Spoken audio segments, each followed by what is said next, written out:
बंदी छोड़ सतगुरु रामपाल जी परमेश्वर जी की जय हो। परमपिता परमात्मा सारी सृष्टि के रचनहार कुल मालिक, असंख्य ब्रह्मांडों के स्वामी, जगत गुरु, तीनों लोकों में प्रवेश करके सबका धारण पोषण करने वाले राजाधीराज, आत्माधार, नाथों के नाथ, देवों के देव महादेव, सर्वेश्वर महेश्वर, मृत्युंजय, अजरो अमर, आदि अनादि सनातनी प्रभु, जगत पिता जगदीश्वर, श्री श्री 1008 की उपाधि के वास्तविक अधिकारी, अकाल मूर्त शब्द स्वरूपी राम वासुदेव, सर्वगतम ब्रह्म, परम पूज्य, प्रथम पूज्य, परम संत, परम पुरुष, परम धनी, परम दयालु, सत्य कबीर, हक्का कबीर, अल्लाहु कबीर, अल्लाहु अकबर, बाखबर, अल्लाह ताला, जगत के तारणहार, जगत के मुक्तिदाता, जगत के जगन्नाथ, हारे के सहारे, हिंदुओं के राम, मुसलमानों के अल्लाह, सिखों के वाहिगुरु, ईसाइयों के मसीह, दया के सागर दयानिधि, करुणा के सागर करुणानिधि, स्वयंभू परिभू, संकट मोचन, कष्ट हरण, मंगल करण, दुख भंजन, अविगत कबीर, निर्विकार निर्विषम परमात्मा, अलय अलेख सतगुरु, आदि अनादि सतगुरु, असली मर्यादा पुरुषोत्तम, असली राम, असली कृष्ण, असली घनश्याम, असली मुरारी, राजाओं के राजा, महाराजाओं के महाराजा, शहंशाहों के शहंशाह, सम्राटों के सम्राट, भगवानों के भगवान, अल्लाहों के अल्लाह, प्रभुओं के प्रभु, मसीहाओं के मसीह, सच्चे वाहिगुरु, बाबाओं के बाबा, पीरों के पीर, सेठों के सेठ, जगत सेठ, सावड़सा सेठ, सर्वगुण संपन्न, अनंत कोटि कलाओं के स्वामी, अनंत कोटि ब्रह्मांडों के नायक, योगियों में महायोगी, ध्यानियों में महाध्यानी, सिद्धों में परम सिद्ध, ज्ञानियों में तत्वज्ञानी, ब्रह्म ज्ञानी, महाज्ञानी, परम ज्ञानी, सर्वश्रेष्ठ ज्ञानी, विज्ञानी, युवा कबीर, समर्थ कबीर, असमवाद, अमित ओजा, सच्चे रहनुमा, करीम अल्लाह, सुभान अल्लाह, दुनिया के अंतिम पैगंबर, 8 सितंबर 1951 से गांव धनाना, जिला सोनीपत, हरियाणा, भारतवर्ष की पावन भूमि पे प्रकट रियल कल की भगवान श्री नारायण साकार हरि, श्री बाबा साहेब, नूर अनंत परमात्मा, सच्चे दरवेश, सच्चे बाखबर, संत शिरोमणि सतगुरु रामपाल जी परमेश्वर जी के चरण कमल में आप और हम सभी भाई बहनों का अनंत कोटि दंडवत प्रणाम। सत्साई भाई और बहनों, बहुत बड़ी दया, बहुत बड़ी मेहर पूज्य गुरुदेव भगवान की, परमेश्वर रामपाल जी की, जिनके शुभ आशीर्वाद से, विशेष आशीर्वाद से, उन्हीं के सत्संगों के संग्रह के ऊपर बन चुकी पवित्र आध्यात्मिक पुस्तक कबीर बड़ा या कृष्ण के ऊपर वीडियो बनाने की श्रृंखला जारी है। इसी श्रृंखला में आज हमारा ये 32वें नंबर का वीडियो है और इस पवित्र पुस्तक कबीर बड़ा या कृष्ण के ऊपर जो वीडियो बन रहे हैं, ये वीडियो विशेषकर हिंदू समाज से जुड़े भाई बहनों के लिए किसी वरदान से कम नहीं है। यदि आपने इन तमाम वीडियोज़ को या इस पवित्र पुस्तक को निष्पक्ष होकर, धैर्य के साथ, रुचि लेकर पूरा पढ़ लिया या वीडियो देख लिए तो ये पवित्र पुस्तक वास्तव में आपको ये बताएगी कि एक पूर्ण परमात्मा कौन है, जिस परमेश्वर की तलाश में युगों युगों से साधु संत महात्मा ऋषियों ने अपने घर परिवार, अपने शरीर तक की परवाह नहीं की, परंतु उस परमेश्वर की छाया के भी दर्शन नहीं कर पाए। ये पवित्र पुस्तक हमें बताएगी कि वो परमात्मा सहशरीर है, आकार में है, नर आकार में है, आप और हमारे जैसा है, क्योंकि उस परमेश्वर ने अपने ही रूप में हमें उत्पन्न किया है। तो भाई और बहनों, ये पवित्र पुस्तक चारों वेद, पवित्र गीता जी और 18 पुराणों के ज्ञान से पूरी तरह से परिपूर्ण है। यानी इन तमाम शास्त्रों का निष्कर्ष निकालकर इस पवित्र पुस्तक में परमेश्वर रामपाल जी के द्वारा डाला गया है। इस पुस्तक को यदि आपने ध्यान से, धैर्यपूर्वक पढ़ लिया, आपकी हर प्रकार की अध्यात्म को लेकर जो भी शंका है वो पूर्णतया समाप्त हो जाएगी। तो भाई और बहनों, हमारा जो विषय चल रहा है वो है जनता की अदालत। और जनता की अदालत में जज जनता को ही बनाया गया है, क्योंकि वर्तमान समय में जनता शिक्षित है। अपनी आंखों से अपने धर्म ग्रंथों को देख सकती है और निर्णय कर सकती है कि वास्तव में सही क्या है और गलत क्या है। और जो मुद्दा चल रहा है वो है कबीर बड़ा या कृष्ण, यानी सुप्रीम गॉड कौन है। तो हिंदू समाज के जितने भी धर्मगुरु आचार्य शंकराचार्य हैं, ये जनता की अदालत में श्री कृष्ण उर्फ विष्णु जी को पूर्ण परमात्मा बताते हुए उनकी पैरवी कर रहे हैं, उनके वकील के रूप में। दूसरी तरफ कबीर जी को पूर्ण परमात्मा बताते हुए उनकी पैरवी उनके वकील के रूप में कर रहे हैं सतगुरु रामपाल जी। और हिंदू धर्म गुरुओं ने जिन चारों वेदों का, गीता जी का और पुराणों का हवाला देकर ये साबित करने की कुचेष्टा की है कि श्री कृष्ण और विष्णु ही पूर्ण परमात्मा है, ये अविनाशी हैं, इनके कोई माता पिता नहीं हैं, ये अजरो अमर हैं और इन्हीं की भक्ति करने के लिए हमारे धर्म ग्रंथ कह रहे हैं। इन तमाम बातों का कबीर जी के वकील सतगुरु रामपाल जी ने उन्हीं हिंदू धर्म ग्रंथों के अंदर से दिखा दिखाकर जनता की अदालत में ये पूर्णतया साबित कर दिया कि ये तमाम हिंदू धर्म गुरु झूठ बोल रहे हैं, इन्हें अपने ही धर्मशास्त्रों का ज्ञान नहीं है। ये श्री कृष्ण उर्फ विष्णु को पूर्ण परमात्मा बता रहे हैं, जबकि गीता जी कह रही है कि श्री कृष्ण उर्फ विष्णु ये नाशवान भगवान है, इसका जन्म होता है, इसकी मृत्यु होती है। इनकी माता का नाम दुर्गा है, इनके पिता का नाम काल ब्रह्म ज्योति निरंजन है और ये तीनों देवता ब्रह्मा विष्णु महेश ये आपस में सगे भाई हैं। ब्रह्मा सबसे बड़ा है, विष्णु बीच वाला है, सबसे छोटा शंकर है और इन तीनों का जन्म होता है और मृत्यु होती है। ये अविनाशी नहीं है और इनकी भक्ति करने से जीव की मुक्ति नहीं हो सकती।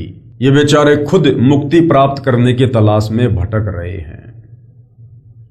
तो भाई और बहनों, ये तमाम प्रमाण सबूत अपनी आंखों देखकर जनता अब ये विचार करने लगी है कि वास्तव में सदियों से इन हिंदू धर्म ग्रंथों का हवाला देकर हमारे नादान धर्म गुरु आचार्य शंकराचार्य हमें अध्यात्म के नाम पर मूर्ख ही बनाते आ रहे थे।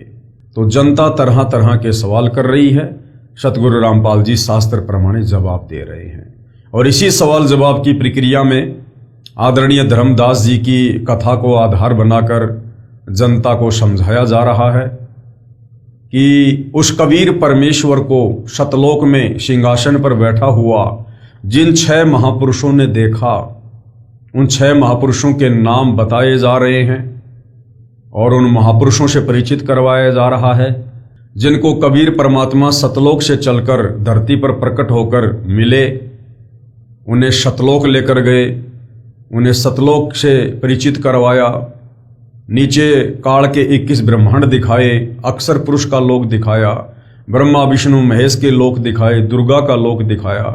उसके बाद उन आत्माओं को नीचे शरीर में प्रवेश किया और उन आत्माओं ने फिर कलम तोड़ महिमा, आंखों देखा हाल उन्होंने बयान किया।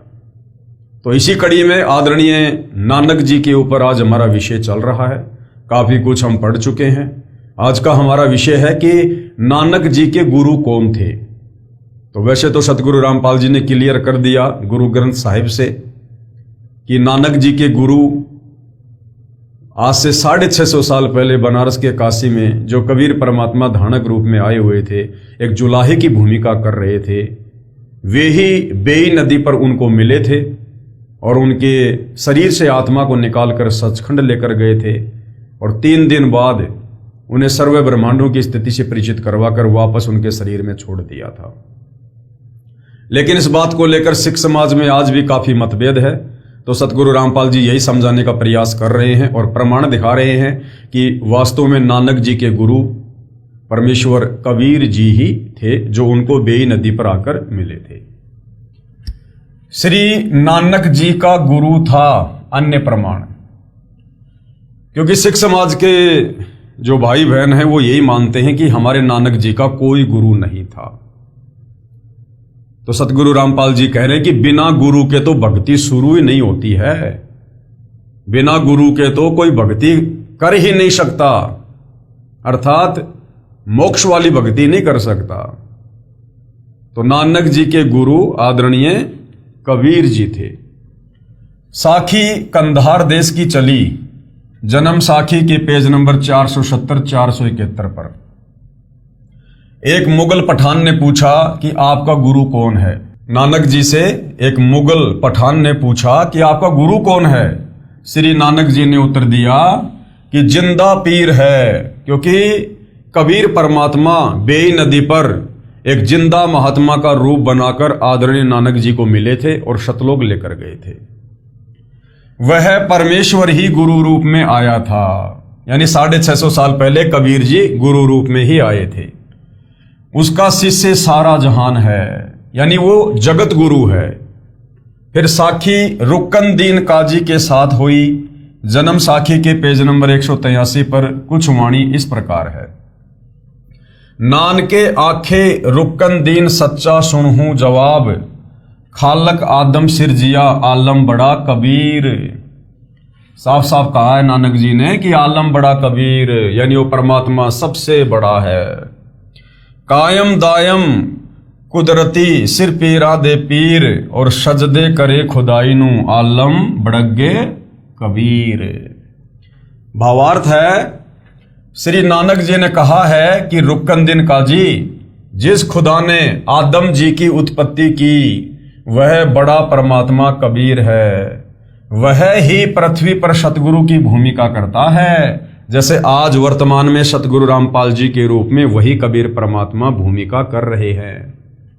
वह सिर पीरा दे पीर, यानी सब गुरुओं का सिरताज है, यानी संत शिरोमणि है, जगत गुरु है, सबसे उत्तम ज्ञान रखता है, वो तत्व ज्ञानी है। वह कायम यानी श्रेष्ठ, दायम यानी समर्थ परमात्मा कुदरती है। मुसलमान अल्लाह कबीर कहते हैं, कबीर का अर्थ बड़ा करके बड़ा अल्लाह अर्थ करते हैं। श्री नानक जी ने यह भी स्पष्ट कर दिया है कि वह बड़ा आलम कबीर है, यानी वो कबीर ही बड़ा भगवान है। मुसलमान जिसे अल्लाह कबीर कहते हैं, यानी बड़ा अल्लाह कहते हैं, वो बड़ा अल्लाह कौन है? वो कबीर है। जन्म साखी में कबीर तथा बड़ा दोनों शब्द लिखे हैं, जिससे कबीर का अर्थ कबीर ही रहेगा तथा बड़ा शब्द भी रहेगा।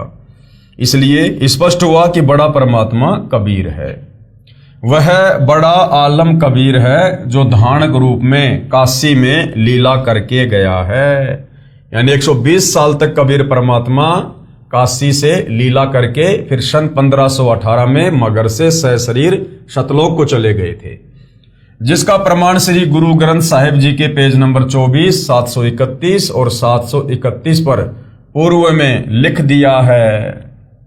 उसमें स्पष्ट है तथा कबीर सागर पवित्र ग्रंथ भी भाई बालाजी ने जैसे प्रत्यक्ष सुना लिखा है, ऐसे ही धनी धर्मदास जी ने परमेश्वर कबीर जी से सुना ज्ञान लिखा है। अब ये पवित्र कबीर सागर में इस बात का कहां प्रमाण है कि नानक जी का गुरु था और वो गुरु कबीर जी था।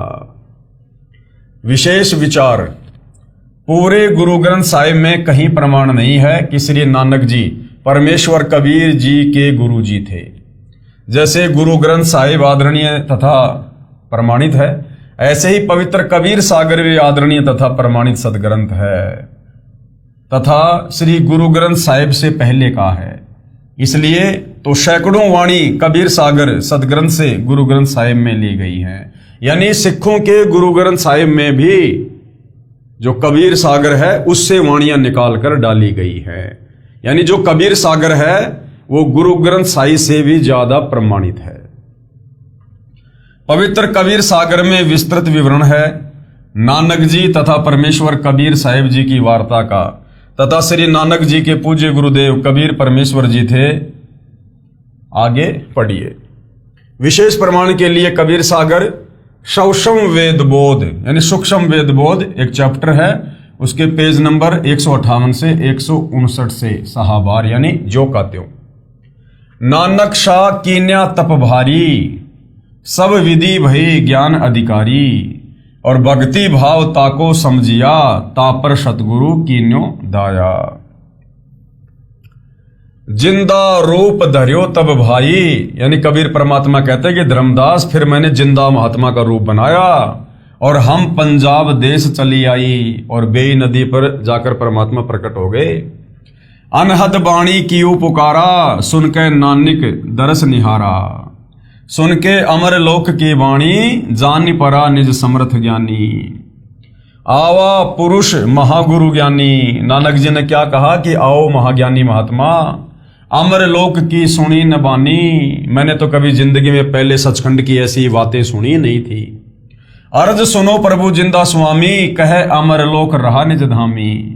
काहू न कहीं अमर निज बानी, धन्य कबीर परम गुरु ज्ञानी। ये नानक जी जिंदा बाबा के रूप में कबीर जी की महिमा कर रहे हैं। जब परमात्मा जिंदा रूप में मिले थे तो नानक जी उनकी महिमा कर रहे थे। कोई न पावे तुमरो भेदा, खोज थके ब्रह्मा चौवेदा। यानी चारों वेद और ब्रह्मा जी भी अपनी बरकस कोशिश कर चुके हैं, लेकिन हे कबीर अल्लाह, हे कबीर परमात्मा, तेरे सचखंड का और तेरी महिमा का वो भी पूरी तरह से निष्कर्ष नहीं निकाल पाए, नहीं जान पाए। फिर परमात्मा जी क्या बोले नानक जी को, नानक तुम बहुते तप कीन्या, यानी तूने मुझे प्राप्त करने के लिए बहुत ही भक्ति की है, तूने प्रयास किया है। और निरंकार बहुते दिन चीन्या, और ये जो निरंकार जिसको तुम कह रहे हो ना, काल ब्रह्म, जो वास्तव में साकार है लेकिन वो हर किसी के सामने नहीं आता, उसने प्रतिज्ञा कर रखी है। तूने उस निरंकार की, उस काल की, ब्रह्म की तूने बहुत साधना की है। निरंकार ते पुरुष निनारा, इस काल ब्रह्म से वो कबीर परमात्मा न्यारा है, अलग है। अजर दीप ताकि टकसारा, और कहाँ रहता है वो अजर दीप, यानी सतलोक में। पुरुष बिछो भयो तब जबते, यानी जब से नानक जी तुम उस परमात्मा से बिछुड़े हो, यानी परमात्मा अपने आप को छुपा रहे थे जबकि खुद ही परमात्मा थे कबीर जी। तो कह रहे हैं कि जब से नानक जी तुम परमात्मा जी से बिछड़े हो, यानी तुम सतलोक से आए हो, काल कठिन मग रोक्यो तबते, इस काल ने वापस जाने का रास्ता रोक रखा है। इत तब सरिस भक्ति नहीं हुई, क्योंकि परम पुरुष न भेटो कोई। जब ते हमते बिछुड़े भाई, यानी जब से तुम सतलोक से हमारे से बिछुड़ के आए हो, 60,000 जन्म भगत तुम पाई। तुमने 60,000 मनुष्य जन्म तो बहुत ही अच्छी आत्मा के प्राप्त किए। धर धर जन्म भक्ति भल कीन्या, फिर काल चक्र निरंजन दीन्या, यानी हर बार काल के चक्कर में रहे भक्ति करते करते भी। गहूं मम शब्द तो उतरो पारा, अगर मेरे शब्द के ऊपर विश्वास करोगे, मेरा सतनाम लोगे, तो तुम भवसागर से पार हो सकते हो। और बिन सत शब्द लह यम द्वारा, तुम बड़ भगत भवसागर आवा, और जीव की कौन चलावा। निरंकार सब सृष्टि भुलावा, तुम करी भक्ति लोटी क्यों आवा। अगर ये निरंकार, ये तेरा ज्योति निरंजन, ये अगर पूर्ण परमात्मा है, तो तुम तो बार बार हर जन्म में इसी की भक्ति कर रहे हो, फिर वापस बार बार ये जन्म क्यों ले रहे हो, जन्म और मरण में लग 84 में क्यों जा रहे हो। फिर नानक जी क्या बोले, धन्य पुरुष तुम ये पद बाकी। ये परमेश्वर आपका कोटि कोटि धन्यवाद, जो आपने मुझे ऐसा अनमोल ज्ञान बताया। ये पद हमसे गुप्त कह राखी, जबलो हम तुमको नहीं पावा, अगम अपार भरम फैलावा। कहो गोसाई हम ते ज्ञाना, परम पुरुष हम तुमको जाना। धनी जिंदा प्रभु पुरुष पुराना, बिरले जन तुमको पहचाना। नानक जी कहते हैं कोई बिरले आत्मा होती है जो आपको गुरु रूप में पहचान पाती है। भये दयाल पुरुष गुरु ज्ञानी, दियो पान परवाना बानी। भली भई तुम हमको पावा, सकलो पंथ काल को ध्यावा। कि नानक जी आपका सौभाग्य जो आपने मुझे पहचान लिया, वरना ये दुनिया के जितने भी पंथ और संत है ये काल की भक्ति कर रहे हैं। तुम इतने अब भय निनारा, फिर जन्म ना होए तुम्हारा। भली सुरती तुम हमको चीन्या, अमर मंत्र हम तुमको दीन्या। शब्दम वेद हम कह निजबानी, परम पुरुष गति तुम्हें बखानी। फिर नानक जी क्या बोले, धन्य पुरुष ज्ञानी करतारा, जीव काज प्रकटे संसारा। धनी करता तुम बंदी छोड़ा, ज्ञान तुम्हारा महाबल जोरा। दिया नाम दान किया उबारा, नानक अमर लोग पगधारा। गुरुदेव भगवान ने भावार्थ किया है कि परम पूज्य कबीर प्रभु एक जिंदा महात्मा का रूप बनाकर श्री नानक जी से मिलने पंजाब में गए। तब श्री नानक साहिब जी से वार्ता हुई। तब परमेश्वर कबीर जी ने कहा कि आप जैसी पुण्यात्मा जन्म मृत्यु का कष्ट भोग रहे हो, फिर आम जीव का कहां ठिकाना है। जिस निरंकार को आप भगवान मानकर पूज रहे हो, इस काल को, पूर्ण परमात्मा तो इससे भी भिन्न है, वह मैं ही हूं। जब से आप मेरे से बिछड़े हो, 60,000 जन्म तो अच्छे अच्छे उच्च पद भी प्राप्त कर चुके हो। जैसे सतयुग में यही नानक जी वाली आत्मा राजा अमरीश तथा त्रेता युग में राजा जनक जो सीता जी के पिताजी थे हुए, तथा कलयुग में श्री नानक साहिब जी हुए। फिर भी जन्म मृत्यु के चक्कर में ही हो। मैं आपको सत्य शब्द अर्थात सच्चा नाम जाप मंत्र बताऊंगा, उससे आप अमर हो जाओगे। श्री नानक साहिब जी ने प्रभु कबीर से कहा कि आप बंदी छोड़ भगवान हो। बंदी छोड़ यानी जो इस काल के द्वारा हम आत्माओं पर लगाए गए कर्म बंधनों से छुड़वा कर जो सतलोक भेज दे, उसको कहते हैं बंदी छोड़। आपको कोई बिरला सौभाग्यशाली व्यक्ति ही पहचान सकता है, हर किसी के बस की बात नहीं है। नानक जी कह रहे हैं कि हे परमात्मा, जब आप गुरु रूप में धरती पर आते हो अपनी सतलोक वाली उस शोभा को छुपाकर, तो कोई बिरला सौभाग्यशाली ही आपको पहचान पाता है। आदरणीय गरीबदास जी भी कहते हैं, दास गरीब कह नर लोई और वही सतगुरु को चीने बिरला कोई। तो भाइयों और बहनों, सबसे बड़ी जो विडंबना है इस आत्मा के सामने वो यही है कि जब जब ये कबीर परमात्मा धरती पर हमें तत्व ज्ञान देने के लिए तत्वदर्शी संत बनकर आते हैं, सतगुरु बनकर आते हैं, सत्संग सुनाते हैं, तो ये अपने आप को ज्यादातर छुपाते हैं। अगर ये सीधे तौर पर कह दे कि मैं ही कबीर हूं, तो कोई भी इनकी बातों पर यकीन ना करे। इसलिए अपने आप को छुपाते हुए अपने से अन्य किसी और को कबीर भगवान बताकर ये अपना ज्ञान प्रचार करते हैं। और हम नादान आत्मा उनकी इस लीला को समझ नहीं पाते और उन्हें कबीर ना मानकर उन्हें कबीर का भेजा हुआ कोई संत मान लेते हैं, जिस कारण से हम मोक्ष प्राप्त नहीं कर पाते। आज भी भगत समाज के सामने ज्यादातर यही विडंबना है। सतगुरु रामपाल जी सन 1994 से अपना अनमोल ज्ञान दे रहे हैं। सारे विश्व के धर्मशास्त्रों का निचोड़ निकाल के दे दिया। 5वें सूक्ष्म वेद कबीर सागर का निष्कर्ष निकाल दिया। आदरणीय गरीबदास जी के सूक्ष्म वेद का, सदग्रंथ साहिब का निष्कर्ष निकाल के रख दिया, जो परमेश्वर कबीर जी के अलावा कोई उसका सरलार्थ कर ही नहीं सकता।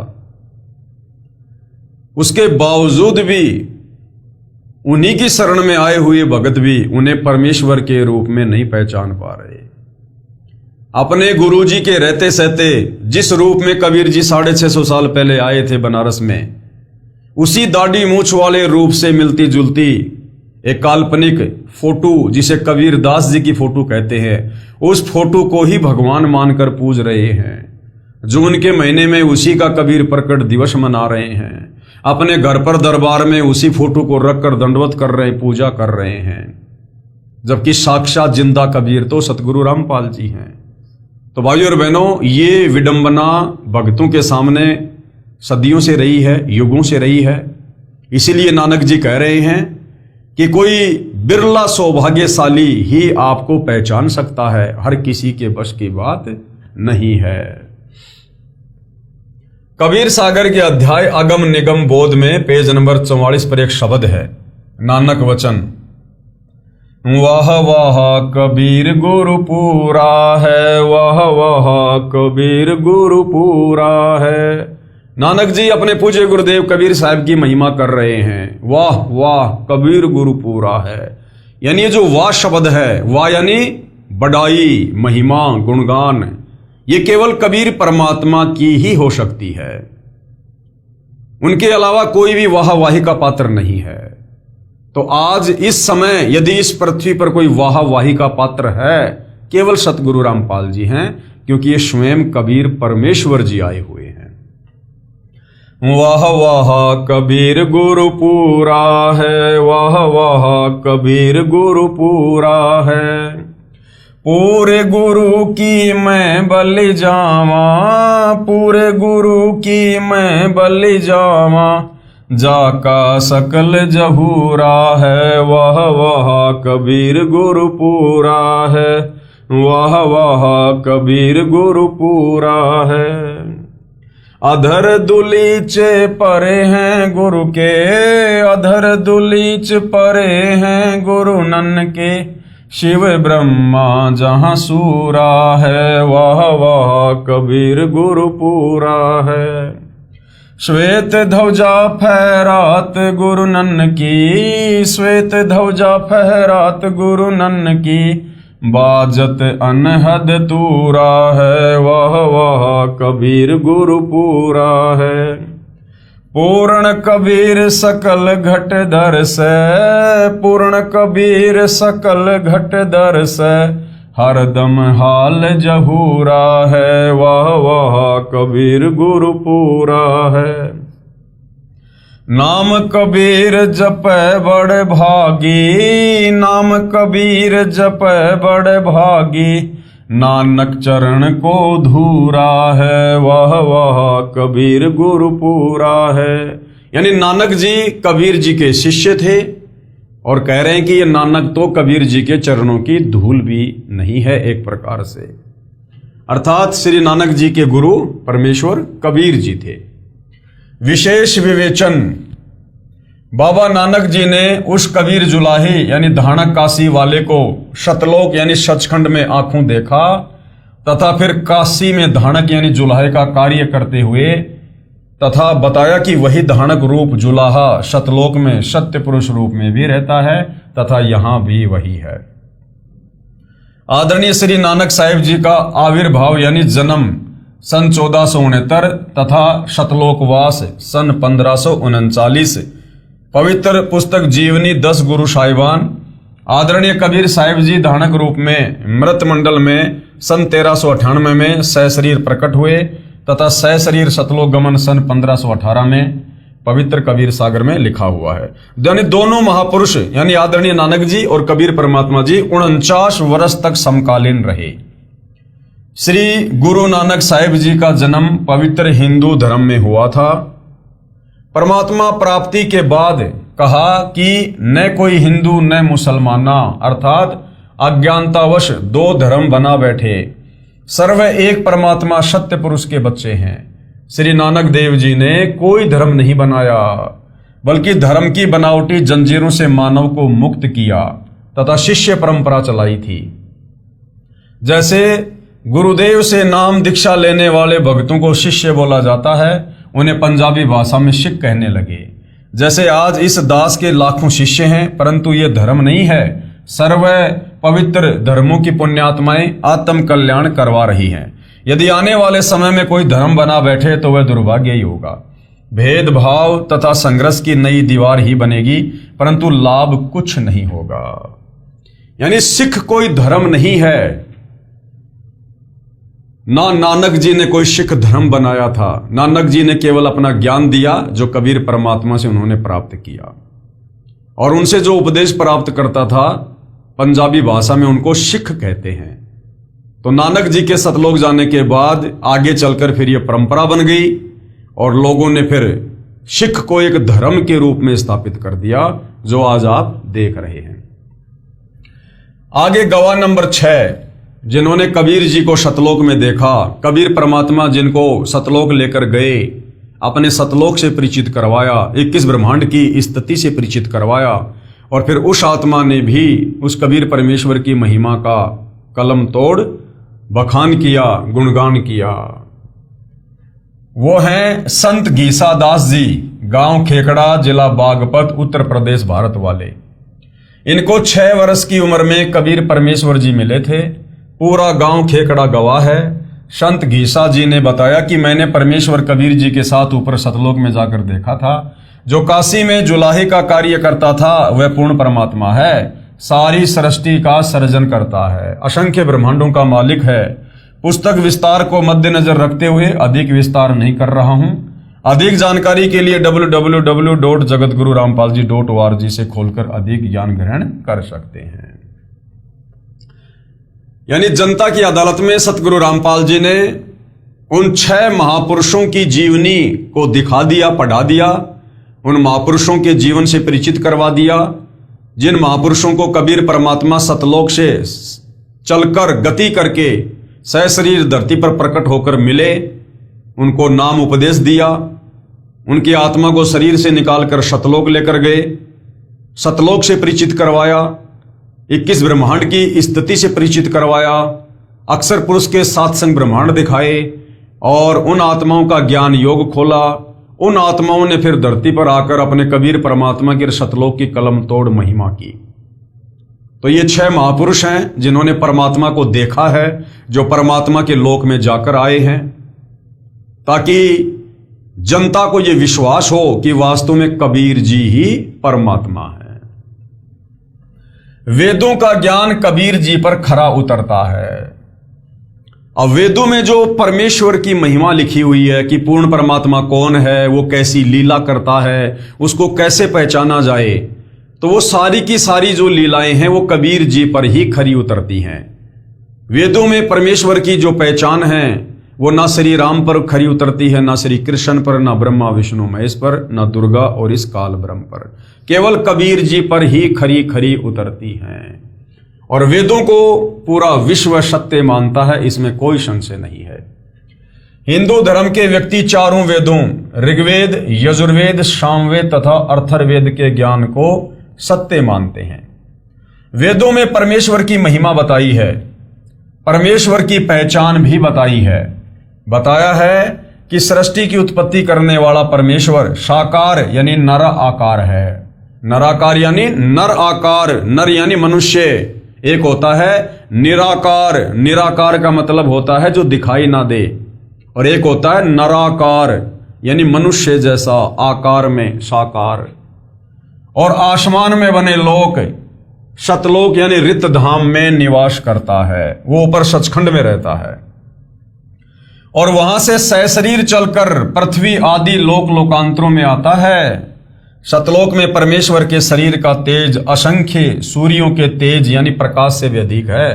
यदि उसी तेजोमय शरीर में यहां आए तो सबकी आंखें बंद हो जाएं, कोई भी नहीं देख सकेगा। इसलिए परमेश्वर अपने शरीर को सरल करके यानी हल्के तेज पुंज का करके पृथ्वी आदि लोकों में आता है, ताकि हम उनके दर्शन कर सकें, हम उनके ज्ञान को समझ सकें, हम उनके शरण में आ सकें।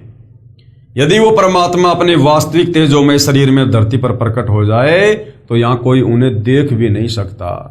भाई और बहनों, हम यहां पर भूत प्रेतों को नहीं देख सकते जिनका सूक्ष्म शरीर होता है, और भगवान का तो उनसे भी अरबों खरबों गुना ज्यादा सूक्ष्म शरीर है, फिर भला हम कैसे देख सकते हैं।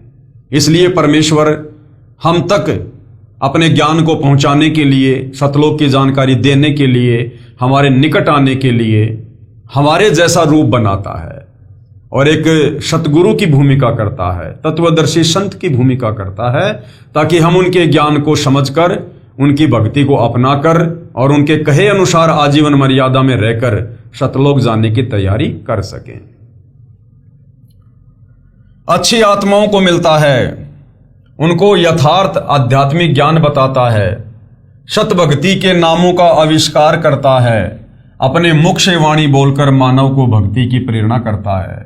ये सब लीला कबीर जी ने ही की थी। वेद भी प्रमाणित करते हैं कि कबीर जी ही परमेश्वर हैं, और वो कबीर परमेश्वर आज धरती पर सतगुरु रामपाल जी हैं। अब भाई बहनों के मन में शंका हो जाएगी कि यहां तो लिखा कि परमात्मा धरती पर सशरीर आता है, अपने मुख कमल से वाणियां बोलता है, तो लोग कहेंगे कि सतगुरु रामपाल जी ने तो ऐसा कोई ग्रंथ लिखा ही नहीं, ऐसी कोई वाणियां बोली नहीं जिसको हम कबीर वाणी कह सकें। अगर आज सतगुरु रामपाल जी 2-3 हजार पेज का कोई ग्रंथ लिखते, अगर उसमें वो अपनी वाणियां डालते, तो कौन यकीन करता? कोई यकीन नहीं करता। सब ये कहते मनमुखी रूप से लिख दी है, कौन से शास्त्र से हैं ये वाणियां, ऐसे तो कोई भी लिख देगा, कोई भी भगवान बन जाएगा। इसलिए सतगुरु रामपाल जी ही 650 साल पहले कबीर रूप में आए थे, और उन्होंने धर्मदास जी के माध्यम से कबीर सागर लिखवाया था। आज से 300 साल पहले गरीबदास जी के रूप में भी सतगुरु रामपाल जी ही आए थे गांव छुड़ानी जिला जज्जर हरियाणा में, और उन्होंने 5वां सूक्ष्म वेद सतग्रंथ साहिब लिखवा दिया। आज इस कलयुग की पिछली पीढ़ी में पैदा और थोड़ी बहुत ये विज्ञान प्राप्त करके, पढ़ाई लिखाई करके जो हम शाणे बन गए, चतुर बन गए, तो आप और हमें ये समझाने के लिए, ताकि हम विश्वास कर सकें कि भाई ये जितनी भी बातें आपको बताई जा रही हैं, ये कबीर जी के कबीर सागर में लिखी हुई हैं, गरीबदास जी के सतग्रंथ साहिब में लिखी हुई हैं, उनको तो तुम सत्य मानोगे, ताकि हम यकीन कर सकें और यही वाणियां सतगुरु रामपाल जी 1 सेकंड में लिख दे, 1 सेकंड में ग्रंथ तैयार कर दे परमात्मा। लेकिन यकीन कौन करता? जिस प्रकार गरीबदास जी ने 300 साल पहले सदग्रंथ साहिब लिखा, उस समय के लोगों ने यकीन नहीं किया कि पता नहीं इसको तो कोई बाबा मिला था, जादू जंत्र का दूध पिला गया, ये बड़बड़ाता रहता है। उनको बावड़िया कहा करते थे।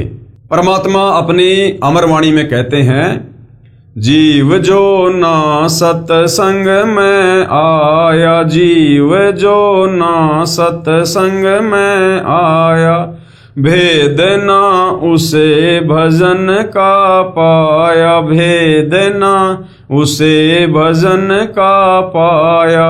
गरीबदास जी को भी बावड़ा बताया, गरीबदास जी को भी बावड़ा बताया। क्या कर ले इस दुनिया शानी का, कोई जगह पूरब ला भाग सफल हुआ दिन जिंदगानी का। 350 साल पहले जब गरीबदास जी ने इतना मोटा ग्रंथ लिखवाया, चारों वेदों में जितनी वाणियां हैं, श्लोक हैं, उनसे कहीं ज्यादा आदरणीय गरीबदास जी के सदग्रंथ साहिब में हैं।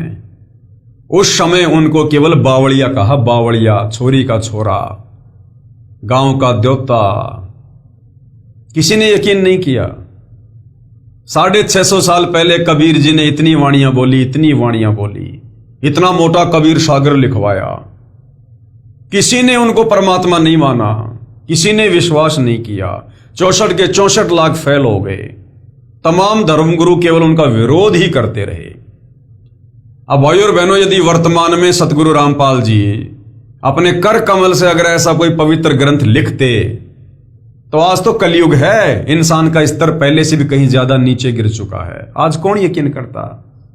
इसलिए परमात्मा ने जो भी कुछ लिखना था, कहना था, वो पहले आकर लिखवा दिया, ताकि आज हम मंदबुद्धि प्राणी, अज्ञानी प्राणी, उन पहले वाले महापुरुषों के द्वारा लिखे उन ग्रंथों पर विश्वास कर सकें। इसलिए सतगुरु रामपाल जी ने वर्तमान में कोई नया ग्रंथ नहीं लिखा। तो यहां क्या लिखा है कि अपने मुख कमल से वाणी बोलकर मानव को भक्ति की प्रेरणा करता है।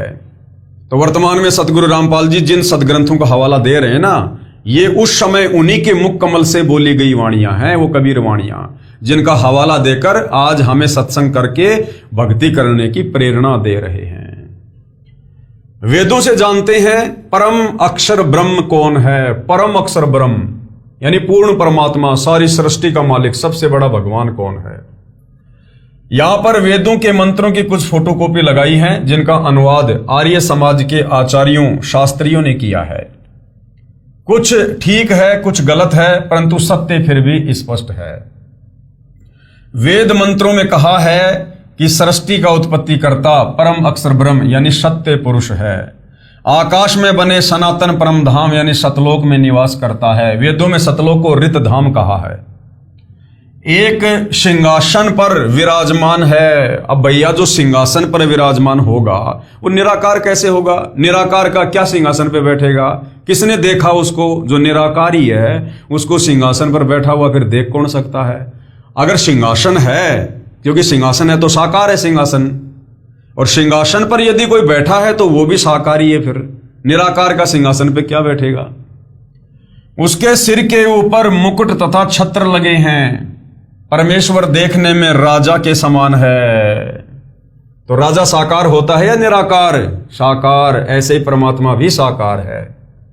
परमेश्वर वहां से चलकर नीचे के लोक में पृथ्वी आदि पर चलकर गति करके आता है, अच्छी आत्माओं को मिलता है। यानी जो परमात्मा चाहने वाली आत्मा है, जिनकी भक्ति में रुचि होती है, उनको आके मिलता है। उनको यथार्थ अध्यात्म ज्ञान बताता है। अपने मुख से वाणी बोल बोल कर भक्ति करने की प्रेरणा करता है। साधना के सत्य नामों का आविष्कार करता है। प्रत्येक युग में एक बार ऐसी लीला करते हुए शिशु रूप धारण करके और कमल के फूल पर निवास करता है। प्रत्येक युग में कबीर परमात्मा एक एक लीला ऐसी करते हैं। बाकी तो ना जाने कितने रूपों में, कितनी कितनी उम्र में, कहां कहां परमात्मा प्रकट होते हैं, गिनती नहीं है। परंतु अपनी पहचान करवाने के लिए परमात्मा जी प्रत्येक युग में एक बार एक पूरा लीलामय जीवन यहां जी कर जाते हैं। जैसे 650 साल पहले परमात्मा जी सन 1398 में सुबह सुबह ब्रह्म मुहूर्त के समय सतलोक से चलकर गति करके सशरीर एक शिशु रूप बनाकर लहरतारा तालाब में विकसित कमल के फूल पर प्रकट हो गए। वहां से नीरू नीमा उनको उठाकर ले आए और अपने बेटे की तरह उनका पालन पोषण किया। और परमेश्वर की जो परवरिश की लीला थी वो कवारी गाय के दूध से हुई। ये वेदों में लिखा है कि परमात्मा सतलोक से चलकर शिशु रूप में सशरीर प्रकट होता है और उसकी जो परवरिश होती है वो कुंवारी गाय के दूध से होती है। अब बताओ, वेदों में ये परमेश्वर की पहचान है। अब यदि श्री राम, श्री कृष्ण, ब्रह्मा, विष्णु, महेश या कोई भी देवी देवता अगर इस प्रकार से कमल के विकसित फूल पर प्रकट हुआ हो तो बताओ, श्री राम, श्री कृष्ण की या ब्रह्मा, विष्णु, महेश की यदि कवारी गाय के दूध से बचपन में यदि उनकी वो परवरिश हुई हो तो बताओ, श्री राम, श्री कृष्ण, ब्रह्मा, विष्णु, महेश ने यदि कोई तत्व ज्ञान दिया हो तो बताओ। तो वेदों में परमेश्वर की यह पहचान है जो केवल कबीर जी पर ही खरी उतरती है। प्रत्येक युग में एक बार ऐसी लीला करते हुए शिशु रूप धारण करके कमल के फूल पर निवास करते हैं। अब आप कहोगे यदि सतगुरु रामपाल जी वही कबीर परमात्मा हैं तो आज वो इस प्रकार से क्यों नहीं आए? तो यहां पर क्या लिखा हुआ है? प्रत्येक युग में एक बार ऐसी लीला करते हुए, प्रत्येक युग में केवल एक बार ही ऐसी लीला करते हैं। तो ये कलयुग चल रहा है, तो कलयुग में परमात्मा 600 साल पहले ऐसी लीला कर चुके हैं। अब आगे बार बार वो लीला करने की जरूरत नहीं है। शिशु रूप धारण करके कमल के फूल पर निवास करता है। वहां से बाल परमेश्वर को यानी बालक रूप में कबीर परमात्मा जी को निसंतान दंपत्ति उठा ले जाते हैं और बाल भगवान की परवरिश कवारी गायों द्वारा होती है। यानी कवारी गाय का दूध परमात्मा जी पीता है, जो वेदों में लिखा है।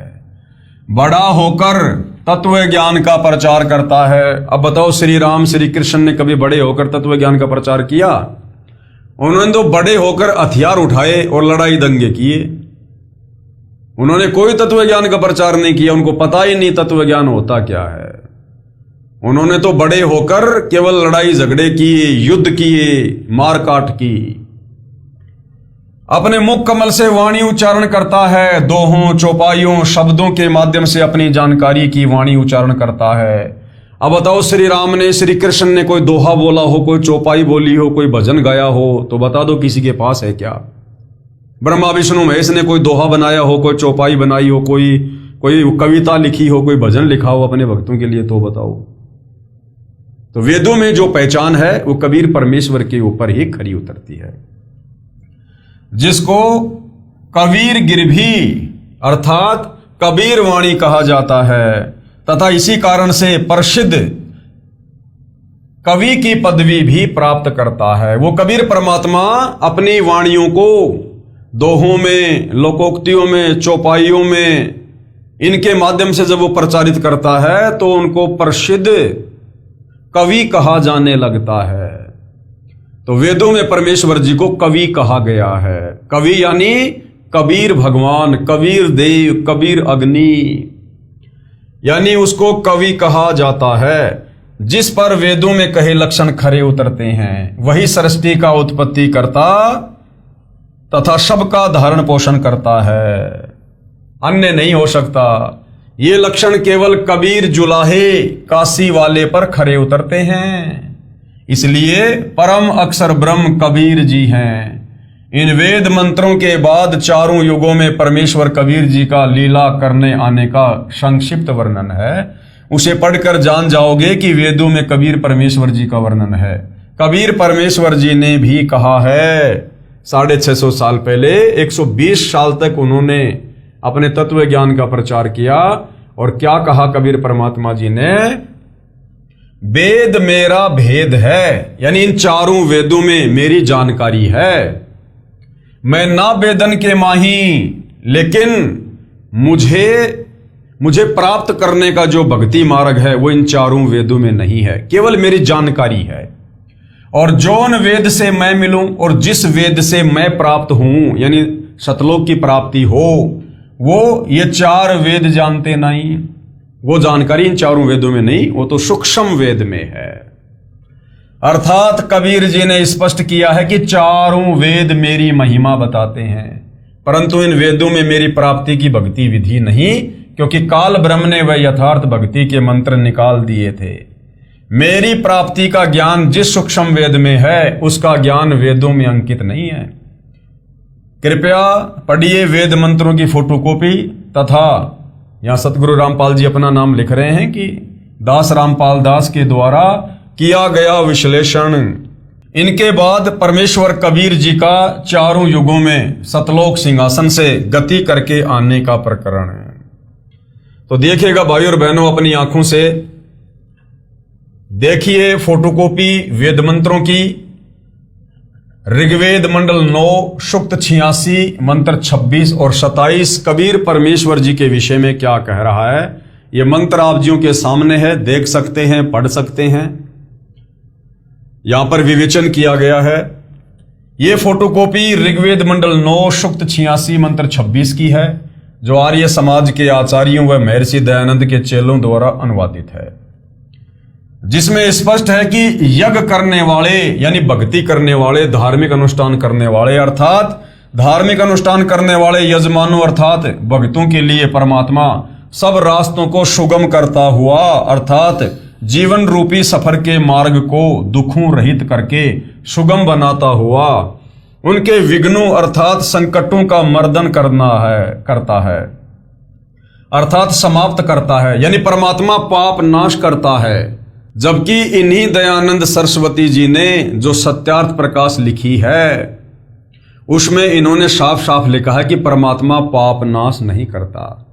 और वेदों का अनुवाद करते समय ये खुद लिख रहे हैं कि परमात्मा भगत के विघ्नों का, संकटों का मर्दन करता है, अर्थात पापों का नाश करता है। भक्तों को पवित्र अर्थात पाप रहित, विकार रहित करता है। जैसा कि अगले मंत्र 27 में कहा है कि जो परमात्मा धूलोक अर्थात सतलोक के तीसरे पृष्ठ पर विराजमान है, वहां पर परमात्मा के शरीर का प्रकाश बहुत अधिक है। उदाहरण के लिए परमात्मा के एक रोम यानी शरीर के बाल का प्रकाश करोड़ सूर्य तथा इतने ही चंद्रमाओं के मिले जुले प्रकाश से भी अधिक है। यदि वह परमात्मा उसी प्रकाश युक्त शरीर से पृथ्वी पर प्रकट हो जाए तो हमारी चरम दृष्टि उन्हें देख नहीं सकती। जैसे उल्लू पक्षी दिन में सूर्य के प्रकाश के कारण कुछ भी नहीं देख पाता है, यही दशा मनुष्यों की हो जाए। इसलिए वह परमात्मा अपने रूप अर्थात शरीर के प्रकाश को सरल करता हुआ उस स्थान से जहां परमात्मा ऊपर रहता है, वहां से गति करके बिजली के समान क्रीड़ा अर्थात लीला करता हुआ चलकर आता है और श्रेष्ठ पुरुषों को यानी अच्छे भक्तों को मिलता है। यह भी स्पष्ट है कि आप यानी कौन? आप यानी परमात्मा कवि अर्थात कबीर देव हैं। हम उन्हें कबीर साहिब कहते हैं। विवेचन किया है परमेश्वर ने ऋग्वेद मंडल 9 सूक्त 86 मंत्र 27 का। यह फोटोकॉपी ऋग्वेद मंडल 9 सूक्त 86 के मंत्र 27 की है। इसमें स्पष्ट है कि परमात्मा धूलोक अर्थात अमरलोक के तीसरे पृष्ठ अर्थात भाग पर विराजमान है। सतलोक अर्थात शाश्वत स्थान के 3 भाग हैं। एक भाग में वन, पहाड़, झरने, बाग, बगीचे आदि हैं। ये बाहरी भाग है अर्थात बाहरी हिस्सा है। जैसे भारत की राजधानी दिल्ली भी 3 भागों में बटी है। बाहरी दिल्ली जिसमें गांव, खेत, खलिहान और नहरें हैं। दूसरा बाजार बना है और तीसरा संसद भवन तथा कार्यालय है। इसके पश्चात धूलोक में यानी सतलोक में बस्तियां हैं जहां पर मोक्ष प्राप्त हंस आत्माएं रहती हैं। सपरिवार मोक्ष प्राप्त हंस आत्माएं रहती हैं। पृथ्वी पर जैसे भगत को भगतात्मा कहते हैं, इसी प्रकार सतलोक में हंस आत्मा कहलाते हैं। तीसरे भाग में सर्वोपरि परमात्मा का सिंहासन है। उसके आसपास केवल नर आत्माएं रहती हैं। वहां स्त्री पुरुष का जोड़ा नहीं है। वे यदि अपना परिवार चाहते हैं तो शब्द यानी वचन से केवल पुत्र उत्पन्न कर सकते हैं। इस प्रकार शाश्वत स्थान अर्थात सतलोक 3 भागों में परमात्मा ने बांट रखा है। वहां यानी सतलोक में प्रत्येक स्थान पर रहने वालों में वृद्ध अवस्था नहीं है, यानी वहां बुढ़ापा नहीं है, वहां मृत्यु नहीं है। इसलिए गीता अध्याय 7 श्लोक 29 में कहा है कि जो जरा यानी बुढ़ापा अर्थात वृद्धावस्था तथा मरण अर्थात मृत्यु से छूटने का प्रयत्न करते हैं, वे तत् ब्रह्म अर्थात परम अक्षर ब्रह्म को जानते हैं। सतलोक में सत्य पुरुष रहता है, वहां पर जरा मरण नहीं है, बच्चे युवा होकर सदा युवा ही रहते हैं। प्रमाण ऋग्वेद मंडल 9 सूक्त 82 मंत्र 1 और 2 आप जियों के सामने है, देख सकते हैं। और अब नीचे इसका विवेचन किया जाएगा परमेश्वर रामपाल जी के द्वारा। विवेचन, ऊपर ऋग्वेद मंडल 9 सूक्त 82 मंत्र 1 और 2 की फोटोकॉपी है। ये अनुवाद महर्षि दयानंद जी के दिशा निर्देश से उन्हीं के चेलों ने किया है और सार्वदेशिक आर्य प्रतिनिधि सभा दिल्ली से प्रकाशित है। यानी कोई ये ना सोचे कि भाई सतगुरु रामपाल जी ने अपनी तरफ से लिख दिया होगा, हमें मूर्ख बना रहे होंगे। जिनको हम वेदों का प्रकांड विद्वान समझा करते थे, तत्व ज्ञान ना होने के चलते उन्हीं महर्षि दयानंद के चेलों द्वारा ये अनुवाद किया गया है। इसमें स्पष्ट है कि मंत्र 1 में कहा है सर्व यानी सब की उत्पत्ति करने वाला, जितनी भी आत्माएं सृष्टि में हैं, ब्रह्मा विष्णु महेश भी आत्मा है, काल ब्रह्म और दुर्गा भी आत्मा है, अक्षर पुरुष भी हैं। सतलोक में हमारे जो 16 जो बड़े भाई हैं वो भी आत्मा ही हैं।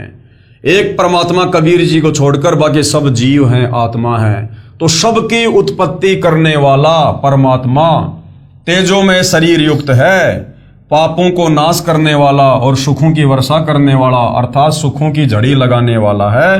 वह ऊपर सतलोक में सिंहासन पर बैठा है जो देखने में राजा के समान है, अर्थात साकार है, भगवान दिखाई देता है। लेकिन तत्व ज्ञान के अभाव में हमारे नादान धर्म गुरु सदियों से हमें वो भक्ति विधि नहीं बता पाए जिस भक्ति विधि को अपनाकर हम परमात्मा के दर्शन कर सकते थे।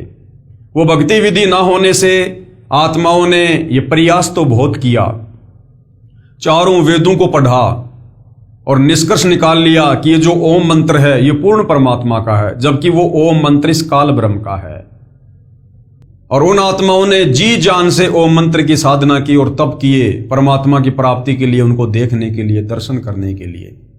लेकिन उनको तत्व ज्ञान नहीं था, जिस कारण से वो सृष्टि रचना से अपरिचित थे और उन्हें इस बात का नहीं पता था कि ओम मंत्र जिस काल ब्रह्म का है उसने सौगंध खा रखी है कि मैं किसी भी प्रकार के जप से, तप से, दान से, धर्म से, अनुष्ठान से मैं किसी को भी अपने वास्तविक ब्रह्म रूप में, काल रूप में दर्शन नहीं दूंगा। और इतने प्रयासों के बाद जब उसके दर्शन नहीं हुए तो अंत में हमारे उन्हें साधु संत महात्मा ऋषियों ने अपना अनुभव समाज के सामने रख दिया कि परमात्मा तो निराकार है। और ये काल उनको भ्रमित करने के लिए जो है ज्योत के दर्शन करवा दिया करता था। तो उन महात्माओं ने सोच लिया कि ये जो झिलमिल झिलमिल जो ये ज्योतियां चमकती हैं, हम जब ध्यान लगाते हैं तो ये जो हजारों जो ज्योतियां दिखाई देती हैं, बस यही उस ब्रह्म का रूप है। और वही आधा अधूरा ज्ञान, शास्त्र विरुद्ध ज्ञान उन महात्माओं ने अपने द्वारा लिखी अनुभव की पुस्तकों में लिख दिया, जिनको पुराणों की संज्ञा दी जाती है।